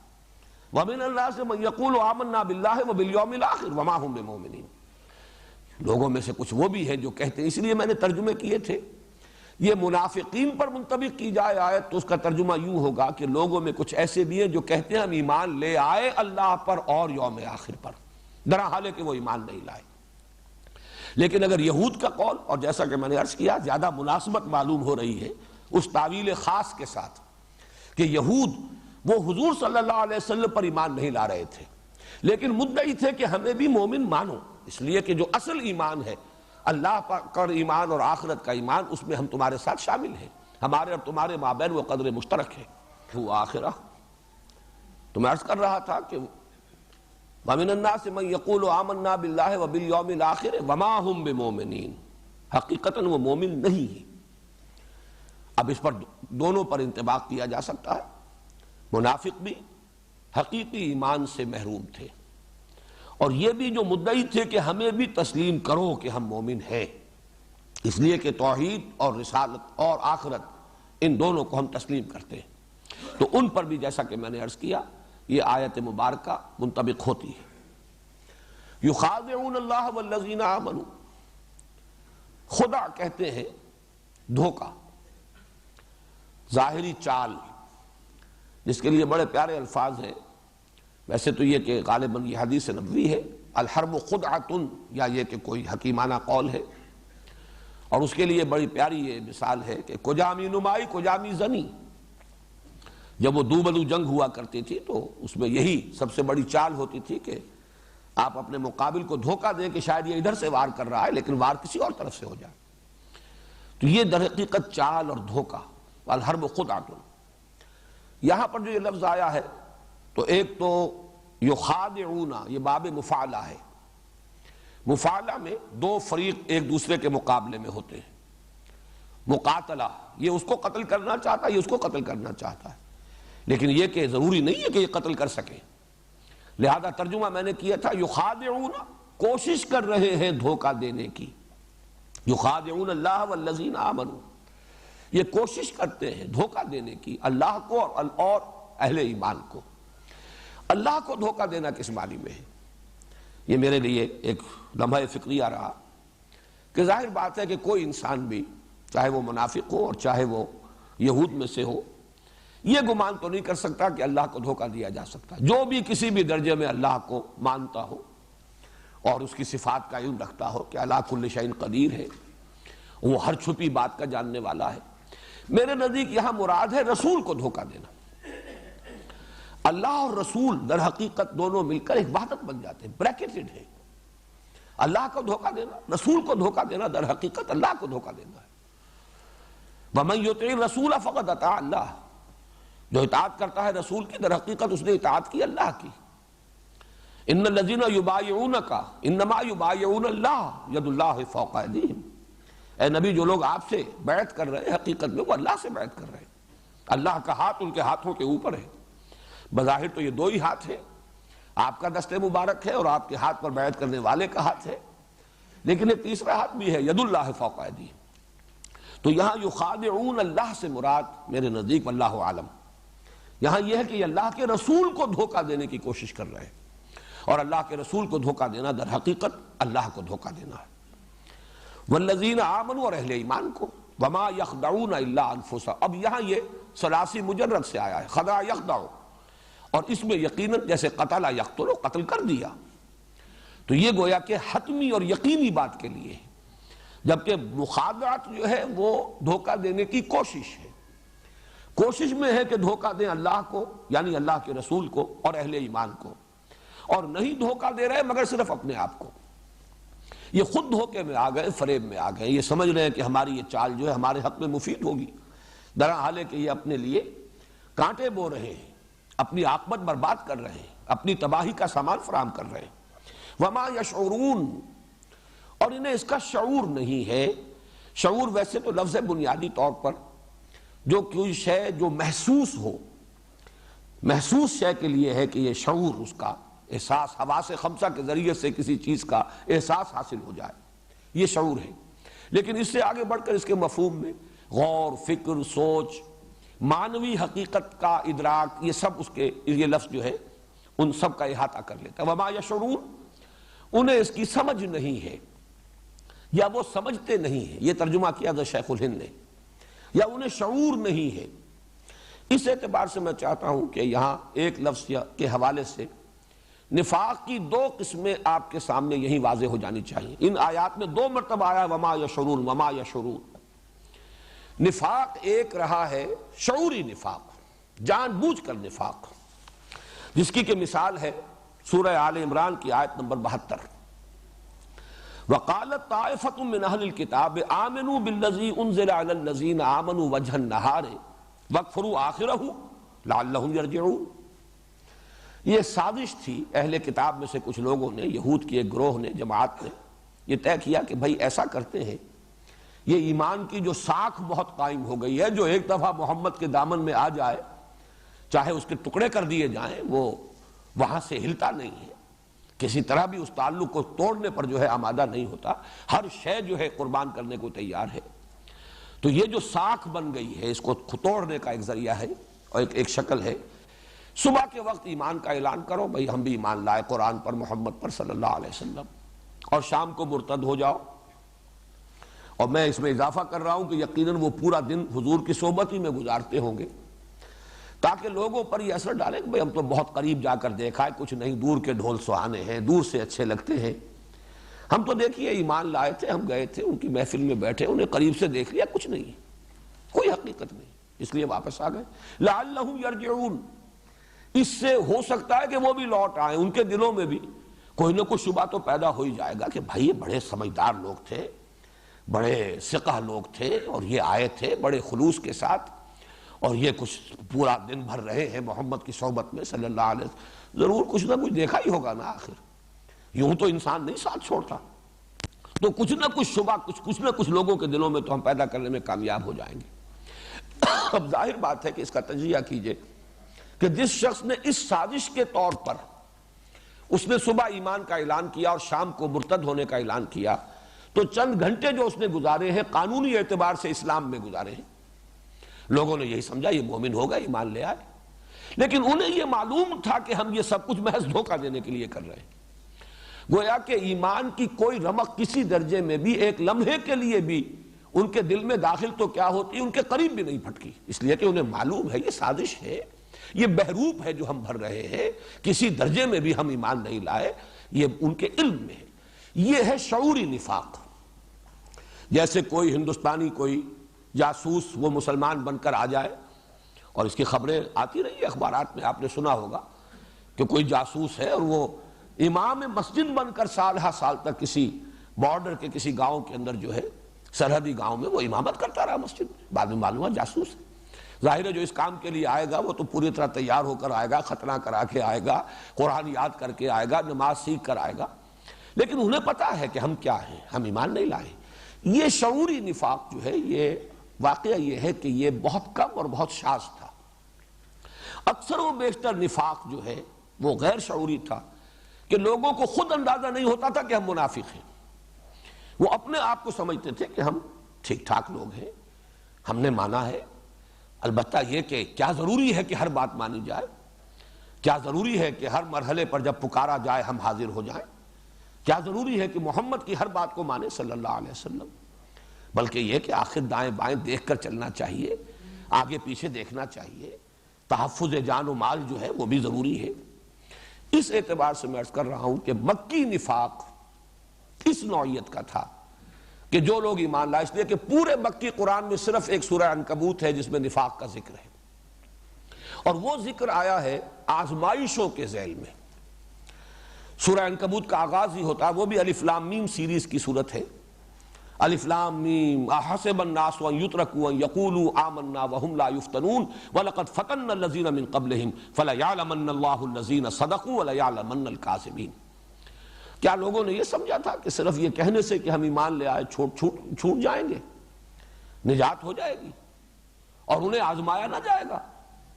انہیں بھٹیوں میں سے گزارا نہ جائے گا، انہیں امتحان اور ابتلا کی کٹھالی میں سے گزرنا نہیں پڑے گا؟ حالانکہ ہم نے تو ان سے پہلے جو بھی آیا اس کوچے میں جس نے ایمان کا دعویٰ کیا، ہم نے اسے آزمایا۔ وَلَقَدْ فَتَنَّا الَّذِينَ مِن قَبْلِهِمْ فَلَيَعْلَمَنَّ اللَّهُ الَّذِينَ صَدَقُوا وَلَيَعْلَمَنَّ الْكَاذِبِينَ۔ تو اللہ تو ظاہر کر کے رہے گا کہ کون سچے ہیں،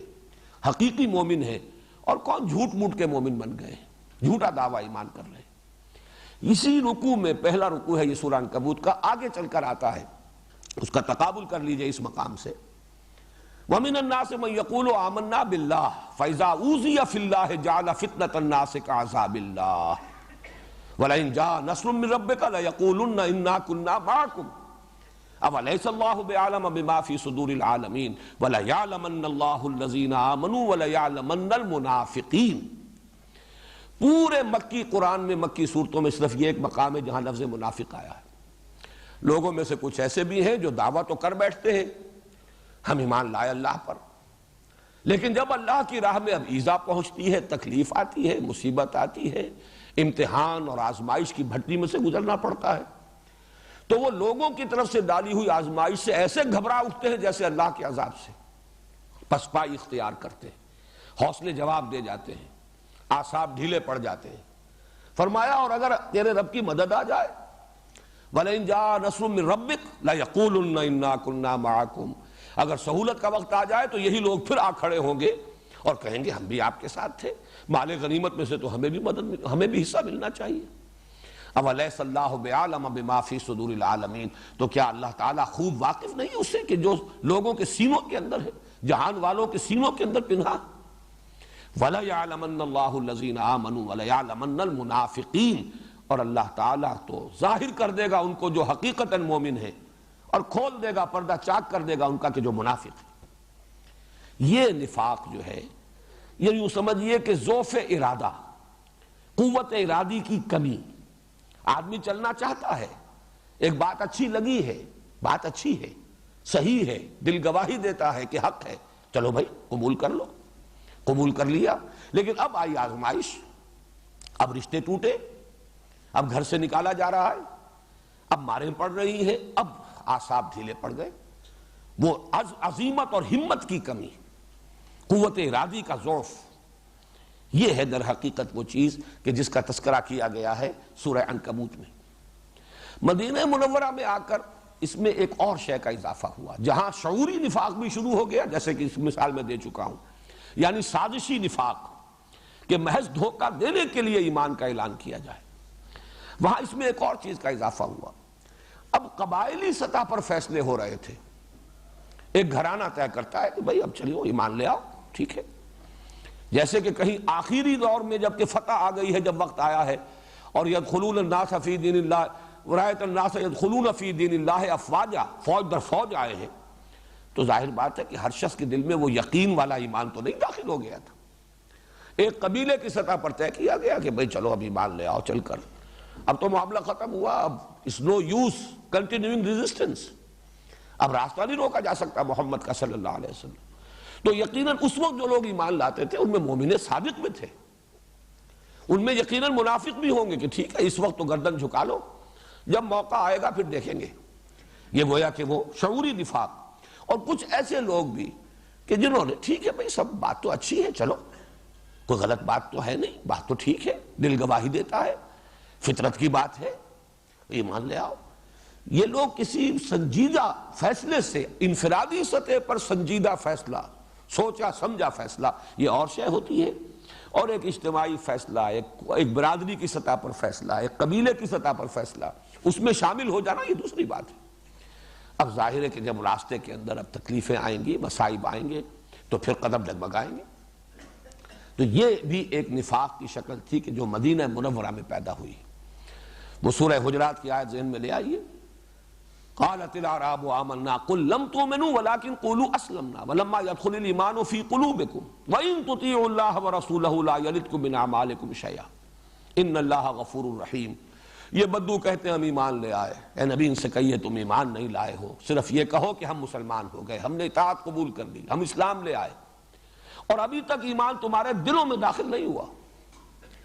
لیکن اگر تم اللہ اور اس کے رسول کی اطاعت کرتے رہو گے، یعنی اگر دھوکہ تمہارے پیش نظر نہیں ہے، چاہے ایمان حقیقتاً ابھی دل میں داخل نہ ہوا ہو، لیکن اگر اطاعت کرو گے یہ ایمان بھی دل میں داخل ہو جائے گا، اس لیے کہ عمل سے بھی ایمان پیدا ہوتا ہے، اور اللہ تمہارے اعمال کے اجر و ثواب میں کوئی کمی نہیں کرے گا۔ لیکن جان لو حقیقی مومن کون ہے، انما المؤمنون الذین آمنوا باللہ ورسولہ ثم لم یرتابوا وجاہدوا باموالہم وانفسہم فی سبیل اللہ اولئک هم الصادقون۔ حقیقی مومن تو وہ ہے جو ایمان لائے اللہ پر اور اس کے رسول پر، پھر شک میں ہرگز نہیں پڑے، اور انہوں نے جہاد کیا اللہ کی راہ میں، کھپا دیے اپنے مال بھی اور اپنی جانیں بھی، صرف یہی ہے سچے مومن۔ تو یہ ہے در حقیقت نفاق کی مختلف صورتیں، جو وما یشعرون کے لفظ کے حوالے سے میں نے چاہا کہ یہیں پر واضح ہو جائے۔ فی قلوبہم مرض فزادہم اللہ مرضا ولہم عذاب علیم بما کانوا یکسبون۔ ان کے دلوں میں ایک روگ ہے، بیماری ہے، اور اس بیماری کو معین نہیں کیا گیا وہ کون سی بیماری ہے۔ نوٹ کر لیجئے، یہود کا مرض اگر وہ تعویل خاص سامنے رکھیں کہ اس میں روح سخون یہود کی طرف ہے، تو وہ تکبر، ان کی ایک مذہبی چودراہٹ، اور تکبر ہی کا عکس ہے، اسی کا نتیجہ ہے حسد۔ یہ مقام ہم سے کیوں سلب ہوا؟ 2000 برس تک یہ ہمارا امتیازی مقام تھا، ہم تھے وحی اور نبوت کہ محبت ہم تھے، ہم پر، ہمارے اندر سے نبی اٹھتے رہے، کتابیں ہمیں دی گئیں، یہ چودراہٹ اور سیادت اس کے منصب پر ہم علماء اہل یہود ہم قائل، ہم فائز ہیں۔ آج یہ چیز ہم سے سلب کر کے دوسروں کو دے دی گئی، تو حسد، تو تکبر اور حسد در حقیقت ایک ہی تصویر کے دو رخ ہیں۔ ان کا مرض یہ تھا، اسی لیے یہاں پر لفظ مرض کو جو مبہم رکھا گیا، واضح نہیں کیا گیا۔ اور نفاق کا، منافقین کا اصل مرض کیا تھا؟ بزدلی، حب جان، حب مال، یا یوں کہیے حب دنیا۔ جان بھی عزیز ہے، مال بھی عزیز ہے، اسلام بھی عزیز ہے، لیکن یہ کہ اسلام کے لیے جان اور مال کی قربانی کھیلنا، یہ اس کے لیے تیار نہیں۔ ہو جائے کچھ خود بخود ہو جائے، آپ سے آپ ہو جائے۔ مجھے لطیفے کے درجے میں بات یاد آ رہی ہے، ہمارے ایک ساتھی ہیں بزرگ، بہت ہی بزلہ سنج کراچی میں، وہ اس ایک بڑی تلخ حقیقت کو بہت ہی خوبصورت انداز میں بیان کیا کرتے ہیں۔ اللہ حق، رسول حق، قرآن حق، دین حق، لیکن پیٹ بر حق۔ یہ مسئلہ جب آتا ہے انسان کے سامنے، یہ سب حق ہیں، لیکن مالی نقصان برداشت کرنا، جان کا نقصان برداشت کرنا، جبکہ وہ لوگ کہ جو خرچ بعد آباد کی شان کے ساتھ آتے ہیں، تو علامہ اقبال کا وہ شعر بہت مشہور ہے، تو بچا بچا کے نہ رکھ اسے، تیرا آئینہ ہے وہ آئینہ کہ شکستہ ہو تو عزیز تر ہے نگاہ آئینہ ساز میں۔ لیکن جن کی یہ کیفیت نہیں، وہ جو غالب نے کہا کہ جس کو ہو جان و دل عزیز اس کی گلی میں جائے کیوں، لیکن کچھ لوگ اس گلی میں داخل تو ہو گئے ہیں، جان بھی عزیز ہے، مال بھی عزیز ہے، کسی شے کا نقصان جو ہے گوارا نہیں ہے، تو وہ تو مذبذب ہو کر رہ جائیں گے۔ فی قلوبہم مرض، تکبر کا مرض یہ یہود کا، اور حب دنیا، حب مال، دنیا کے تمام متعلقات اس میں آ جائیں گے۔ اولاد بھی پیاری ہے، اہل و عیال سے بھی محبت ہے، گھر بھی پیارا ہے۔ سورہ توبہ کی وہ آیت ذہن میں لے آئیے، قل ان کان آباؤکم وابناؤکم واخوانکم وازواجکم وعشیرتکم واموال اقترفتموها وتجارۃ تخشون کسادها ومساکن ترضونها احب الیکم من اللہ ورسولہ وجہاد فی سبیلہ فتربصوا حتی یاتی اللہ بامرہ واللہ لا یہدی القوم الفاسقین۔ اے نبی ان سے کہہ دیجئے، اگر تمہیں اپنے باپ، اپنے بیٹے، اپنے بھائی، اپنی بیویاں، اپنے رشتہ دار، اعزاء و اقارب، اپنے وہ مال جو تم نے بڑی محنت سے کما کر جمع کیے ہیں، اپنی وہ تجارتیں جو بڑی محنت سے جمائی ہیں اور جن کے کساد کا اور مندے کا تمہیں خوف لاحق رہتا ہے، اپنی وہ حویلیاں، اپنی وہ جائیدادیں جو تمہیں بڑی محبوب ہیں، پسند ہیں، اگر یہ چیزیں محبوب تر ہیں اللہ سے اور اس کے رسول سے اور اللہ کی راہ میں جہاد کرنے سے، تو جاؤ دفع ہو جاؤ، انتظار کرو، گو اینڈ ویٹ، یہاں تک کہ اللہ اپنا فیصلہ سنا دے۔ حتی یاتی اللہ بامرہ، اور اللہ ایسے فاسقوں کو زبردستی ہدایت نہیں دیتا، یہ اس کی سنت نہیں ہے۔ وہی قانون یہاں آ رہا ہے، فی قلوبہم مرض فزادہم اللہ مرضا، تو اللہ نے بڑھا دیا ان کا روگ۔ یہ بڑھانا کس اعتبار سے ہے؟ یہ اس اعتبار سے ہے کہ جو فرمایا گیا یمدہم فی طغیانہم یعمہون، اللہ تعالیٰ ان کی رسی دراز کر رہا ہے، ان کا پردہ چاک نہیں کر رہا۔ یہ رسی دراز ہو رہی ہے، وہ سمجھتے ہیں ہم کامیاب ہو گئے، دیکھو ہم بچ گئے، مرحلہ سخت آیا تھا، ہم نے جھوٹا بہانہ بنایا، اپنے آپ کو بچا لیا۔ یہ مسلمان بیچارے، یہ جو دیوانے ہیں، فینیٹکس ہیں، یہ ہیں جان جوکھوں کے کام کرتے پھر رہے ہیں، ہمیں چھوٹا سا جھوٹ ہی بولنا تھا نا، ایک چھوٹا سا بہانہ بنایا جا کر اور اپنے آپ کو ایگزمپٹ کرا لیا، رخصت لے کر معذرت کر کے آ گئے، تو وہ سمجھ رہے ہیں کہ کامیاب ہو رہے ہیں، در حالانکہ وہ اپنی عاقبت برباد کر رہے ہیں۔ فزادہم اللہ مرضا، یہ جیسے جیسے رسی ڈھیلی کی جا رہی ہے، ڈھیل دی جا رہی ہے، ان کا مرض بڑھ رہا ہے۔ یہی وہ قانون ہے جس کی آخری شکل وہ ہے جو کہ آ چکی ہے پہلے رکوع کے آخر میں، ختم اللہ علی قلوبہم۔ قانون ہدایت و ضلالت یہ ہے کہ اللہ تعالیٰ نے انسان کو چوائس دیا ہے، فری چوائس انسان کا ہے، نیکی اور بدی کی تمیز دے دی، خارج میں بھی داعیان حق بھی ہے اور داعیان شر بھی ہے، داعیان خیر بھی ہے، داعیان شر بھی ہے، انسان کے اندر کسوٹی بھی ہے، عقل کی بھی ہے، اور نیکی اور بدی کی تمیز فَأَلْهَمَهَا فُجُورَهَا وَتَقْوَاهَا وہ بھی ودیت کر دی گئی۔ اب دیکھو جدھر جانا چاہتے ہو جاؤ، خیر کے راستے پر بڑھو گے اللہ تعالیٰ راستے کشادہ کرتے چلا جائے گا۔ شروع میں بڑی مشکل نظر آئے گی، جب آگے بڑھو گے معلوم ہوگا آسانی ہے، کوئی ایسی مشکل نہیں۔ بڑا کٹھن مرحلہ نظر آ رہا تھا لیکن یہ تو اتنا کٹھن ثابت نہیں ہوا، تیسیر ہے یہ، اللہ اس کو آسان بناتا چلا جاتا ہے۔ فَسَنُيَسِّرُهُ لِلْيُسْرَىٰ غلط راستہ اختیار کرو گے اللہ وہ کھول دے گا، جاؤ بڑھو۔ آج تھوڑے درجے کی بے حیائی تھی، کل اس سے کہیں 10 گنا درجے کی بے حیائی کا ارتکاب کرو گے، اس کے بعد اس سے بھی 100 درجے بڑھ جاؤ گے، بے حیائی میں بڑھتے چلے جاؤ گے، یہاں تک کہ حس ختم ہو جائے گی۔ حق کی طرف اب مراجعت کا امکان نہیں رہے گا، جس کو انگریزی میں کہتے ہیں پوائنٹ آف نو ریٹرن، اب واپسی کا کوئی امکان نہیں۔ ایک حد ہوتی ہے جس میں آدمی واپس آ سکتا ہے، ایک انتہا اس حد سے گزرنے کے بعد وہ آتی ہے کہ پھر آدمی واپس آ ہی نہیں سکتا۔ یہ ہے جسے قرآن کہتا ہے ختم اللہ علی قلوبہم یا طبع اللہ علی قلوبہم، اللہ نے ان کے دلوں پر مہر لگا دی۔ یہاں بھی فرمایا فی قلوبہم مرض، ان کے دل میں ایک روگ تھا، انہوں نے اسی کی پیروی کی، تکبر کی پیروی کی، یا حب دنیا انہیں لے کر بیٹھی رہی، انہیں آگے بڑھنے سے روکے رہی، لہذا اللہ تعالیٰ نے ان کے مرض کو بڑھا دیا۔ فزادہم اللہ مرضا، یہی سورہ صف میں آیا ہے فلما زاغوا ازاغ اللہ قلوبہم واللہ لا یہدی القوم الفاسقین، جب وہ ٹیڑھے ہو گئے اللہ نے ان کے دلوں کو بھی ٹیڑھا کر دیا۔ ٹیڑھ کی آخری انتہا وہی ہے ختم اللہ علی قلوبہم وطبع اللہ علی قلوبہم۔ تو یہاں فرمایا فی قلوبہم مرض، جیسا کہ میں نے عرض کیا یہ دونوں طرف اپلیکیبل ہے۔ علماء یہود کے دلوں میں اپنا پندار، تکبر، غرور، اور اس کی بنا پر مسلمانوں سے اور حضور سے حسد، اور دوسری طرف منافقین کا مرض حب دنیا، حب مال، حب اہل و عیال، حب جائیداد، یہ محبت ہے، دنیا اور اس کے متعلقات کی محبت ہے۔ ایمان مجھے کھینچے ہے تو روکے ہے مجھے کفر، کعبہ میرے آگے ہے کلیسا میرے پیچھے، مذبذبین بین ذالک لا الہ ہؤلاء ولا الہ ہؤلاء، چلنا چاہتے بھی ہیں چل نہیں پاتے، ہمت نہیں، ہمت جواب دے جاتی ہے، ورنہ بات اچھی لگتی ہے، اچھی لگی تھی، بدنیتی سے نہیں آئے تھے، بدنیتی سے تو جو آئے تھے وہ میں مثال دے چکا، وہ شعوری منافق تھے جو سازش کے طور پر شامل ہوئے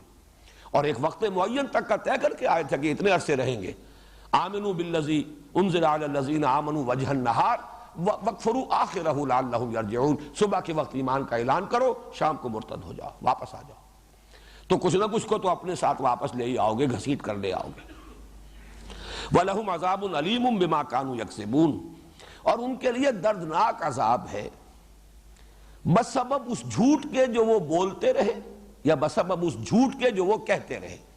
یہ بڑا باریک سا فرق ہے، اس لیے کہ عام مفسرین نے جنہوں نے زیادہ اس پر توجہ نہیں کی، بسبب اس جھوٹ کے جو وہ بولتے رہے، جھوٹ بولنا گناہ ہے، بہت بڑا گناہ ہے، لیکن یہ کہ وہ اس پر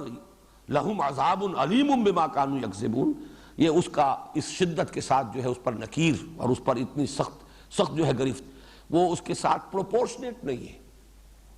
چنانچہ شاہ عبد القادر رحمۃ اللہ علیہ نے اور انہی کے تتبع میں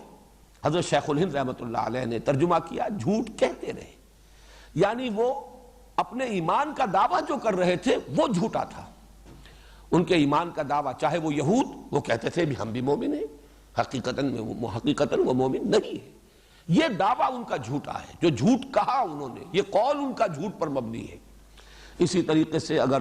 منافقین نے کہا تو یہ بھی ان کا در حقیقت، جیسے کہ میں آیت سنا چکا ہوں آپ کو، اذا جاءک المنافقون قالوا نشهد انک لرسول اللہ واللہ یعلم انک لرسولہ واللہ یشہد ان المنافقین لکاذبون، تو ان کا یہ دعویٰ جو ہے در حقیقت اس کے بارے میں کہا جا رہا ہے، ان کے جھوٹے دعوے کی پاداش میں ان کے لیے دردناک المناک عذاب ہے۔ وَإِذَا قِيلَ لَهُمْ لَا تُفْسِدُوا فِي الْأَرْضِ، اور جب ان سے کہا جاتا ہے زمین میں فساد نہ مت مچاؤ، فساد نہ کرو زمین میں، قالوا انما نحن مصلحون، وہ کہتے ہیں ہم تو صلح کل لوگ ہیں، مصالحت چاہتے ہیں، اصلاح کے لیے کوشاں ہیں، الا انہم ہم المفسدون، آگاہ ہو جاؤ، توجہ سے سن لو، وہی مفسد ہے، حقیقتاً مفسد ہے، ولکن لا یشعرون، دوبارہ آ رہا ہے وہی لفظ، لیکن انہیں اس کا شعور نہیں ہے۔ یہ آیت ذرا اس کے اصل مفہوم کو سمجھنے کے لیے کچھ صغرا کبرا اس کا جو ہے سمجھانا پڑے گا۔ عذرو قرآن فساد کیا ہے، فساد فی الارض کیا ہے؟ فساد فی الارض یہ ہے کہ یہ زمین اللہ کی ہے، اللہ ہی اس کا حاکم حقیقی ہے، اللہ ہی کی مرضی کے مطابق یہاں انسان کو زندگی گزارنی چاہیے، یہ ہے اصل میں حق، یہ ہے امن۔ اس کے خلاف جو روش بھی ہے وہ فساد ہے، وہ بغاوت ہے۔ ایک شخص خود بادشاہ بن کر بیٹھ گیا ہے، اپنی مرضی کا مالک، ایک شخص جو اپنی مرضی کا مالک ہے وہ بھی گویا کہ خدائی کا دعویٰ کر رہا ہے۔ وہ جو کہا مولانا روم نے کہ نفس ما ہم کم طرز فرعون نیست لیکن اورعون ایرعون نیست، میرا نفس بھی فرعون سے کم نہیں ہے، وہ خدائی کا مدعی ہے کہ یہ وجود میرا ہے، اس پر میری مرضی چلے گی، مجھے یہ شے پسند ہے، میں نہیں جانتا یہ صحیح ہے یا غلط ہے، جائز ہے ناجائز ہے، میں اس سے بالکل کوئی تعلق نہیں، مجھے یہ شے ملنی چاہیے، میری یہ طلب ہے، یہ مطلوب ہے میرے لیے۔ تو نفس ما ہم کم طرز فرعون نیست لیکن اورعون ایرعون نیست، فرعون کے پاس عون تھی، مدد تھی، لاؤ لشکر تھا، اس نے زبان سے بھی دعویٰ کر دیا انا ربکم الاعلی، میں فقیر ہوں، غریب ہوں، درویش ہوں، میرے پاس کچھ نہیں ہے، زبان سے تو میں کچھ نہیں کہتا لیکن میرا نفس اندر یہی دعویٰ کر رہا ہے کہ نفس ما ہم کم طرز فرعون نیست۔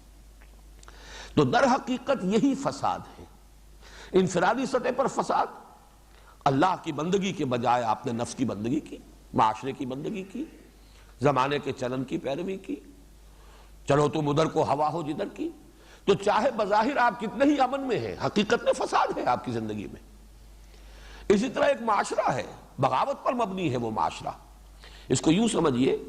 کہ جیسے ڈاکوؤں کا کوئی اڈا ہو، ڈاکو ایک دوسرے کو کچھ نہیں کہتے، وہ ڈاکے تو ڈالتے ہیں باہر جا کر، اپنے اس اڈے میں وہ بڑے پرامن ہیں، لیکن اس کو فساد ہی کہا جائے گا، یہ فساد کا گڑھ ہے، یہ فساد کی بنیاد اور جڑ ہے، نہ یہ کہ امن ہے۔ اگر سانپ بہت سے ہوں کسی جگہ پر اور بچھو ہوں اور ایک دوسرے کو ڈس نہ رہے ہوں، اس کا مطلب یہ نہیں ہے کہ یہاں امن ہے، حقیقت میں ان کی فطرت کے اندر تو فساد موجود ہے۔ تو در حقیقت قرآن مجید کی اصطلاح میں اصل امن کیا ہے؟ اللہ کی مرضی کے مطابق اس دنیا کا نظام انفرادی اور اجتماعی دونوں سطحوں پر چلایا جائے۔ اس کے خلاف جو روش ہے، چاہے وہ کتنا ہی پرامن معاشرہ نظر آتا ہو، امریکہ کا معاشرہ نظر آتا ہو کہ صاحب بڑا امن ہے وہاں، اور بڑے لوگ مہذب ہیں اور بہت ہی لوگ جو ہیں وہ خوش اخلاق ہیں اور ایک دوسرے کا بڑا پاس اور لحاظ کرنے والے ہیں، لیکن جنہیں یہ معلوم ہے کہ کس طریقے سے پوری دنیا کی ایکسپلائٹیشن جو ہے، لوگوں کی محنت اور مزدوری سے کمائی ہوئی دولت کس طریقے سے کھینچ رہا ہے امریکہ، خون چوس رہا ہے یہ پورا استعمار، انہیں معلوم ہے کہ اصل میں یہ تو ڈاکو ہے، یہ امپیریلزم، یہ تو ڈاکہ ہے، پوری نوع انسانی کے اوپر ڈاکہ ڈالا جا رہا ہے، چاہے اپنے ہاں یہ ڈاکوؤں کا اڈا ہے جس میں کہ انہوں نے امن فراہم کیا۔ تو فساد اور امن کی اس حقیقت کو سمجھیے۔ اب اگر کہیں فساد ہے یعنی اللہ کی مرضی کے مطابق نہیں، اللہ کے خلاف بغاوت ہے، چاہے وہاں بڑا امن ہے، مکے میں بڑا امن تھا، جو بھی ظلم ہو رہے تھے غلاموں کے اوپر ہو رہے تھے وہ بھی سہ رہے تھے بیچارے، کوئی چیخ پکار نہیں تھی، بڑا امن تھا، لیکن نظام غلط ہے، یہ فاسدانہ نظام ہے، مفسدانہ نظام ہے۔ اس کو بدلنے کے لیے اب محمد الرسول اللہ والذین معہ اب کوشاں ہیں، ایک پیدا ہوا ہے تصادم ماحول کے اندر، اسی کا اگلا مرحلہ وہ ہے جو مدنی دور میں آیا جس میں اب جنگ و جدال بھی ہے، قاتلوا فی سبیل اللہ الذین یقاتلونکم۔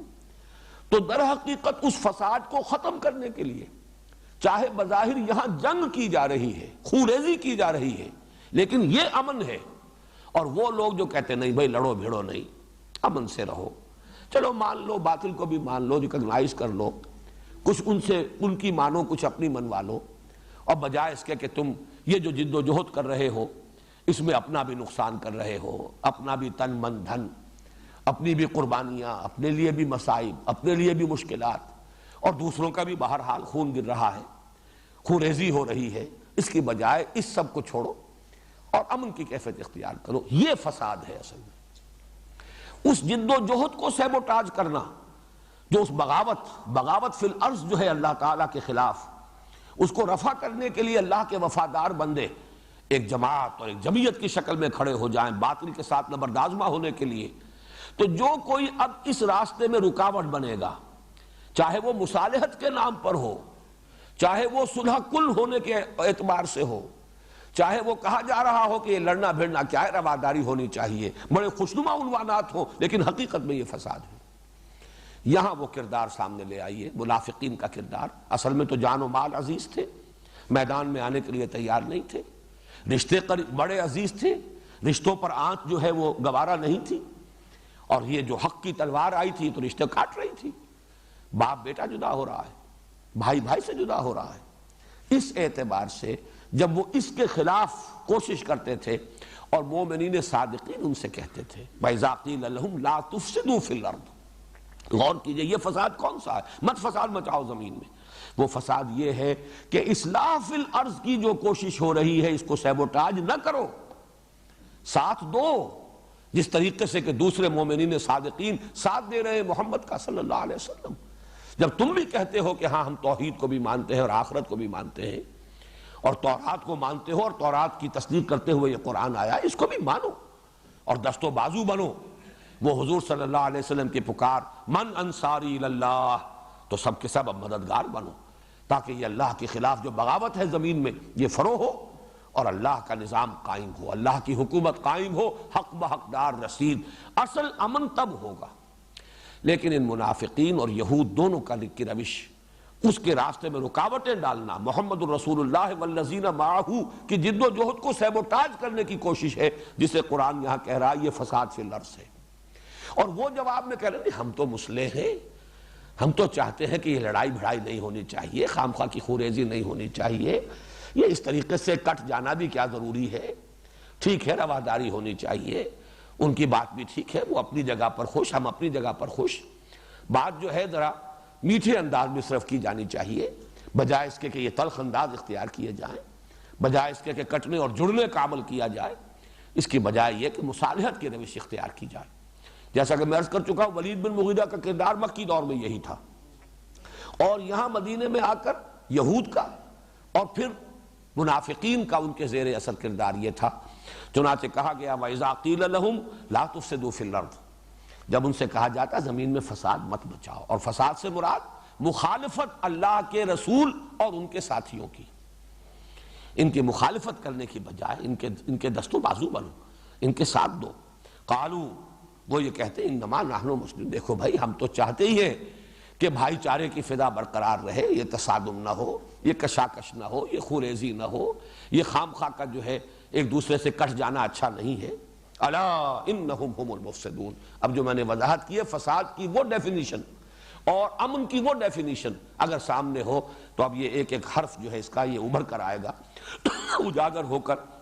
الا انہم ہم المفسدون ولکن لا یشعرون، انہیں پتہ نہیں ہے، حقیقت ان کے سامنے واضح نہیں ہے، یہ دیکھ رہے ہیں شارٹ سائٹڈ ہیں، یہ صرف اس وقت دیکھ رہے ہیں کہ کوئی تکلیف نہ آ جائے، کوئی مصیبت نہ آ جائے، کوئی جھگڑا نہ ہو، کوئی ایک دوسرے کے خلاف سفارہ ہونے کی پوزیشن نہ ہو جائے، ایک دوسرے سے کٹ نہ جائیں، بلکہ یہ کہ صلح کل اور رواداری کے انداز میں معاشرے کے اندر ہم مل جل کر رہیں۔ حقیقت میں یہ فساد ہے، اس لیے کہ جو فساد کو رفع کرنے کی جد و جہد ہو رہی ہے اس کا ساتھ دینا ہے، یہ ضروری ہے، لیکن انہیں اس کا شعور نہیں ہے۔ وَإِذَا قِيلَ لَهُمْ آمِنُوا كَمَا آمَنَ النَّاسِ، جب ان سے کہا جاتا ہے ایمان لاؤ جیسے کہ دوسرے لوگ ایمان لائیں۔ اب یہاں آمن الناس الف لام کے ساتھ ہے، اہل ایمان ان کی طرف اشارہ کیا جا رہا ہے، یہ گویا کہ معہود ہے، جیسے یہ دوسرے لوگ ایمان لائے ہیں، دیکھو ابو بکر کو، دیکھو عمر کو، دیکھو حمزہ کو، دیکھو ان تمام مہاجرین کو، یہ گھر باہر چھوڑ کر آ گئے ایمان کے لیے، اللہ اور اس کے رسول کی وفاداری میں۔ اور ظاہر بات ہے کہ مومنین صادقین انصار میں، اوس میں، خزرج میں، جنہوں نے ہمتاً محمد کی اطاعت قبول کی ہے صلی اللہ علیہ وسلم،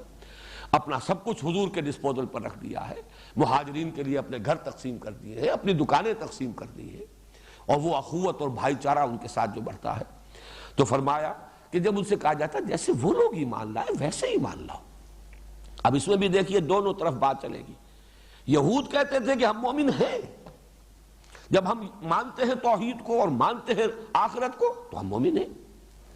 ہم موسیٰ کو مانتے ہیں، اس کی کتاب کو مانتے ہیں، تم محمد کو مان رہے ہو، قرآن کو مان رہے ہو، تو کیا فرق واقع ہو گیا؟ اس اعتبار سے ہمیں بھی مومن تسلیم کرو، ریکگنائز کرو ہمیں. یہ بات میں چاہتا ہوں ایک اور اعتبار سے بھی آپ کے سامنے رکھ دوں کہ تاریخی اعتبار سے اللہ تعالیٰ کی طرف سے بھی ایک بہت بڑی حکمت جو ظاہر ہوئی وہ یہ تھی کہ 16 مہینے کے لیے حضور کو یہ حکم دیا گیا. پہلے تو یہ معلوم نہیں تھا کہ 16 مہینے کے لیے، یہ تو میں اس اعتبار سے کہہ رہا ہوں کہ تحویل قبلہ جب ہو گئی 16 مہینے کے بعد تو گویا کہ اس کی مدت کل یہ تھی، بیت المقدس کی طرف رخ کر کے نماز پڑھو. اس میں بھی در حقیقت وہ ایک کیفیت تھی یہود کے لیے، بڑی حکمت یہ تھی کہ یہودی فوری طور پر ان کے کان کھڑے نہ ہو جائیں اور وہ پہلے دن ہی سے مخالفت پر کمر بستہ نہ ہو جائیں. یہ بات ان کے ذہن میں آئے کہ یہ لوگ بھی ہمارے ساتھی ہیں، ان کا قبلہ وہی ہے، ایک ہی قبلہ ہے، اور گویا کہ یہ ہمارے کیمپ فالوورز ہیں، یہ تو ہماری پیروی کر رہے ہیں،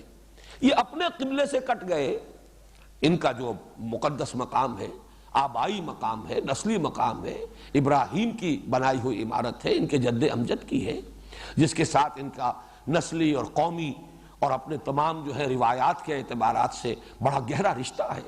اس کی طرف رخ کرنے کے بجائے انہوں نے بیت المقدس کی طرف رخ کیا ہے. تو گویا کہ ایک طرح سے انہیں کچھ اطمینان حاصل ہوا کہ یہ کوئی اتنے غیر بھی نہیں ہے،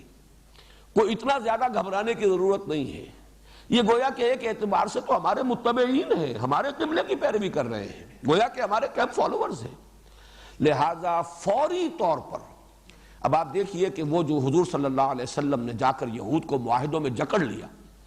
یہ حضور صلی اللہ علیہ وسلم کی طرف سے بہت بڑا حکیمانہ اقدام تھا.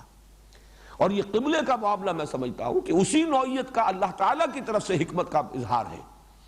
کہ بجائے اس کے کہ یہ فوری طور پر نپ دی ایول ان دی بڈ کے انداز میں فوری طور پر بیخ کنی کے لیے تیار ہو جائیں، کمر کس لیں،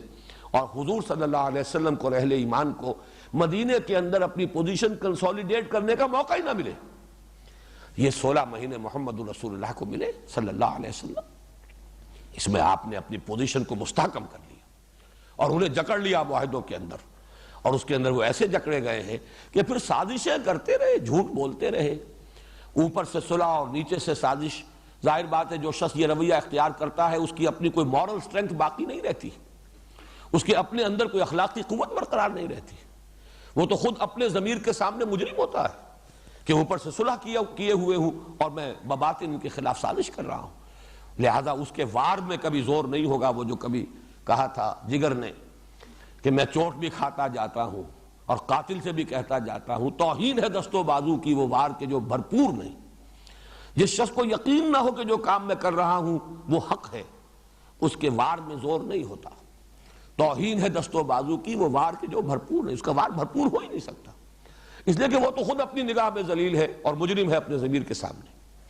اس اعتبار سے یہ بڑا حکیمانہ معاملہ تھا. میں سمجھتا ہوں اس کے ساتھ اس کی ایک بڑی مطابقت ہے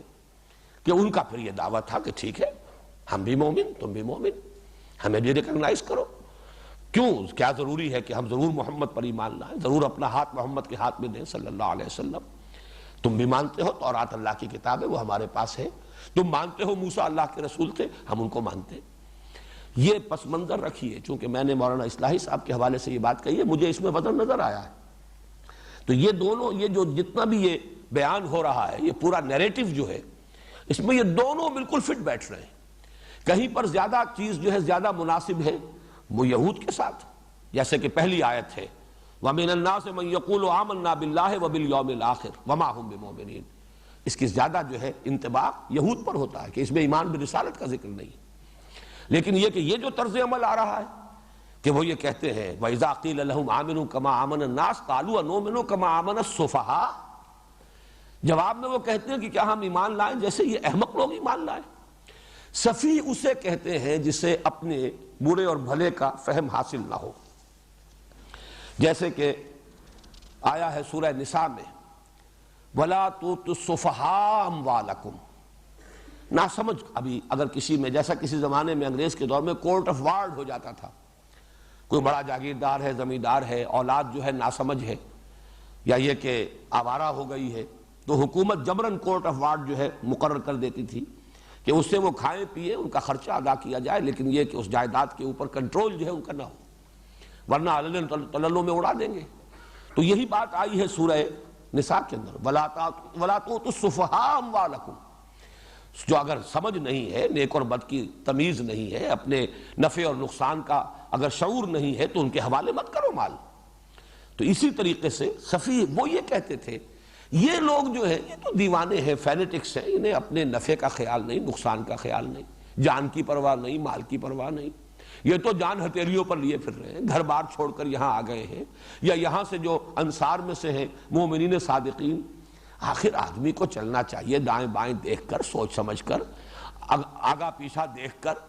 اپنی بھی کوئی تحفظ ہو، جان و مال کا بھی خیال ہے، اولاد کے بھی حقوق ہیں، گھر والوں کا بھی معاملہ جو ہے، یہ ساری چیزیں جو ہے آدمی سوچ سمجھ کر چلے۔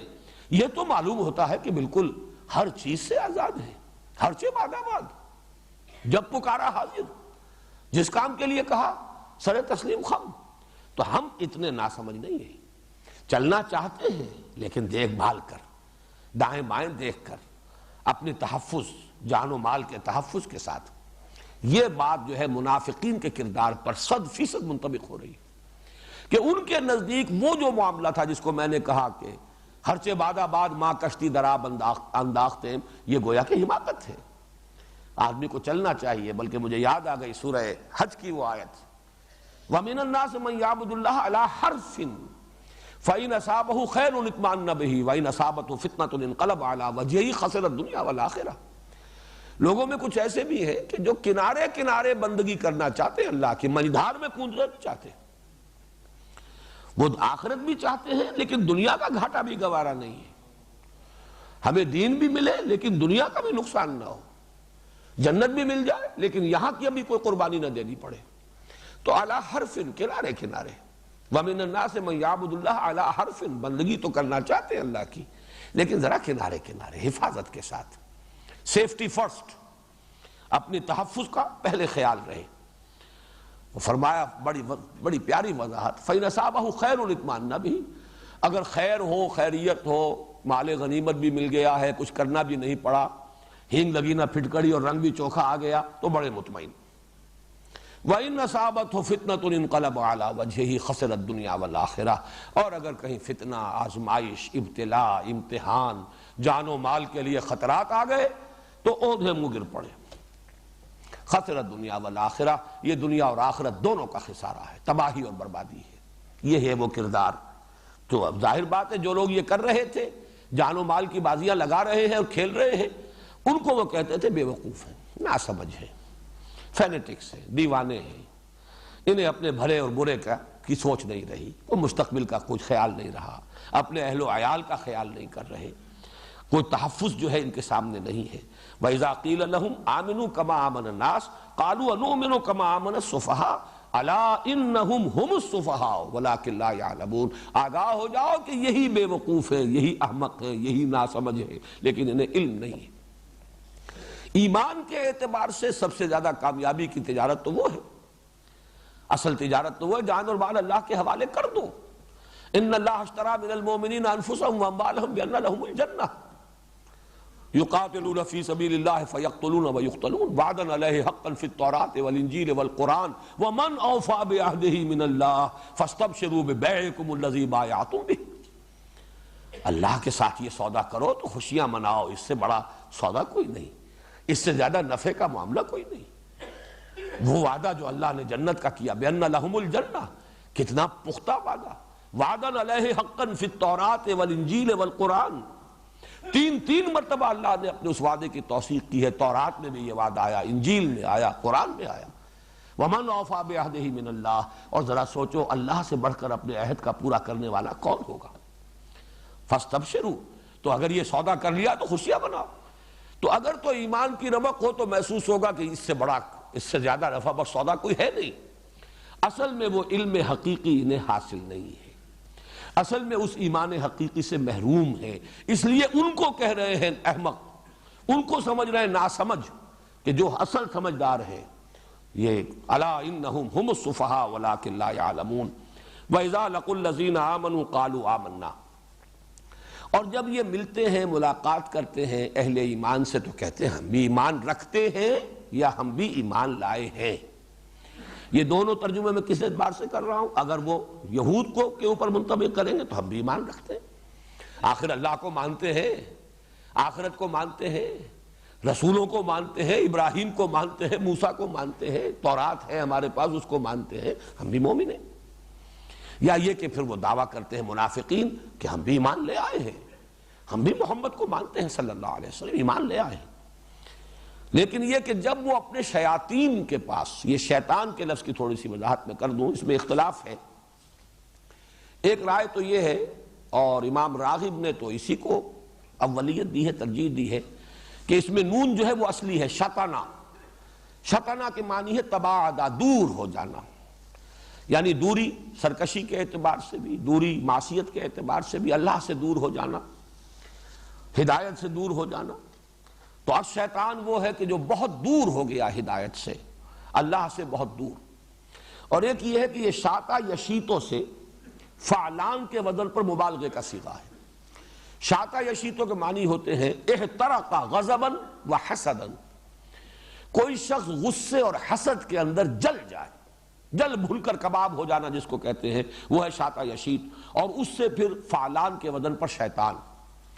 غصے اور حسد کی آگ میں جل اٹھنے والا، جل کر بھسم ہونے والا، وہ شیطان ہے۔ اس اعتبار سے امام راغب نے ایک حدیث بھی کوٹ کی ہے حضور صلی اللہ علیہ وسلم کی، الحسد شیطان والغضب شیطان، یہ حسد اور غضب، یہ دو چیزیں جو ہیں یہی اصل شیطنت کی بنیاد ہے۔ شیطنت انہی کی بنیاد پر قائم ہوتی ہے، پروان چڑھتی ہے۔ یہاں مراد ہے جو ان کے سردار تھے بڑے چودھری، اور معلوم ہوتا ہے کہ اس سے مراد جو ہے وہ یہود کے علماء، اس لیے کہ ظاہر بات ہے اوس اور خزرج کے جو بڑے سردار تھے وہ تو ایمان لے آئے تھے۔ ایک ہے وہ عبداللہ ابن ابی خزرجی تھا، وہ منافقین کا سردار ہے۔ تو یہ بھی دونوں کے اندر یہ آئے گا کہ ان میں سے جو اہل کتاب ایسے تھے جو کہتے تھے کہ ہم بھی ایمان لائے ہیں، بھائی ہم بھی مومن ہیں، ہم بھی مانتے ہیں توحید کو، آخرت کو، لیکن جا کر پھر اپنے لوگوں کو مطمئن کرنا پڑتا تھا، گھبرائیں نہیں، ہمارے بارے میں کوئی آپ کو سوء ظن نہ ہو جائے، ہم آپ کے ساتھ ہی ہیں۔ لیکن یہ کہ ذرا ان مسلمانوں کو ذرا تھوڑا سا ان کے ساتھ استہزاء کر رہے ہیں، مذاق اڑا رہے ہیں۔ اسی طرح وہ جو منافق تھے، منافق تو ہے ہی وہ کہ جو دو طرف رہنا چاہتا ہے، لا الہ الا ولا الہ الا، یکسو تو ہونا چاہتا ہی نہیں۔ وہ اہل ایمان کے ساتھ ہو جائے تو اس کا مطلب ہے تعلق توڑنا پڑے گا انہیں کفار کے ساتھ، اور وہ توڑنے کے لیے تیار نہیں۔ اگر وہ کفار کے ساتھ ہو جائیں تو تعلق ٹوٹتا ہے اہل ایمان سے۔ وہ ان کا روش یہ تھی کہ تیل دیکھو، تیل کی دھار دیکھو، دیکھو اونٹ کس کروٹ بیٹھتا ہے۔ تو دونوں سے، جس کو انگریزی میں کہتے ہیں don't put all your eggs in one basket, کہ اگر کہیں وہ اس باسکٹ جو ہے وہ کہیں گر گئی تو سارے کے سارے انڈے جو ہیں ختم ہو جائیں گے، تو کچھ تقسیم کر کے رکھو، کچھ نہ کچھ گڈ آفیسز اپنے مینٹین کرو اہل ایمان کے ساتھ بھی اور ان کفار کے ساتھ بھی۔ ویسے یہ کہ سورہ مجادلہ میں تو اس کا نقشہ کھینچا گیا ہے کہ الم تر الی الذین تولوا قوما غضب اللہ علیہم ما هم منکم ولا منهم یحلفون علی الکذب وهم یعلمون۔ یہ جھوٹا حلف لے رہے ہیں، جھوٹ بول رہے ہیں، یہ نہ ان میں سے ہے نہ تم میں سے ہے مسلمانوں۔ اگرچہ انہوں نے ان کے ساتھ گٹھ جوڑ کیا ہے، انہیں بھی اپنی وفاداریوں کا یقین دلایا ہے، وہ سردار جو ہے کفر کے یا وہ علماء یہود کے، ان کو بھی جا کر اپنی وفاداری کا یقین دلاتے، حقیقت میں یہ ان کے بھی نہیں ہے، نہ یہ ان کے ہیں نہ تمہارے ہیں۔ لا الہ الا ولا الہ الا، مذبذبین بین ذالک، یہ سورہ نساء میں ہے۔ اور سورہ مجادلہ کی آیت الم تر الی الذین تولوا قوما غضب اللہ علیہم ما هم منکم ولا منهم یحلفون علی الکذب وهم یعلمون۔ تو یہ آیت بھی دونوں پر منطبق ہوتی ہے۔ اذا لقوا الذین آمنوا قالوا آمنا وَإِذَا خَلَوْا إِلَىٰ شَيَاطِينِهِمْ قَالُوا إِنَّا مَعَكُمْ إِنَّمَا نَحْنُ مُسْتَهْزِئُونَ اللَّهُ يَسْتَهْزِئُ بِهِمْ وَيَمُدُّهُمْ فِي طُغْيَانِهِمْ يَعْمَهُونَ۔ اصل میں تو اللہ ان کا مذاق اڑا رہا ہے، تماشا بن رہے ہیں۔ اب دیکھیے حقیقت بین نگاہ جو ہے وہ دیکھ رہی ہے کہ یہ کس طرح اپنے جال میں خود پھنستے چلے جا رہے ہیں، اپنی عاقبت کو کس طرح تباہ کر رہے ہیں۔ اللہ کی آنکھ تو ہے جو حقائق کو دیکھ رہی ہے۔ واللہ، اب ظاہر بات ہے یہ اس معنی میں اس لفظ کا اطلاق اللہ کی ذات پر کچھ مناسب نہیں ہے کہ اللہ مذاق اڑاتا ہے، لیکن تعبیر ہے، اس کی تعبیر کے لیے انداز اختیار کیا گیا۔ وَيَمُدُّهُمْ فِي طُغْيَانِهِمْ يَعْمَهُونَ۔ اب وہ کیا ہے استہزاء جو اللہ کی طرف سے ہو رہا ہے کہ رسی دراز کر رہا ہے، استدراج جسے کہتے ہیں، انہیں ڈھیل دے رہا ہے اور یہ اندھے بہرے ہو کر اس میں بڑھتے چلے جا رہے ہیں اپنی سرکشی میں۔ اس آیت کے بارے میں بھی ابھی مزید کچھ عرض کروں گا انشاءاللہ کل، اور باقی جو ہے آج کا جو میرا نصاب تھا اس میں سے ایک آیت تو مکمل رہ گئی، اور یہ بھی جو 8ویں آیت تھی اس کا بھی ایک حصہ رہ گیا ہے۔ انشاءاللہ کل مجھے امید ہے کافی کہ اس رکوع کی تکمیل ہم کل کر لیں گے۔ بارک اللہ لی و لکم فی القرآن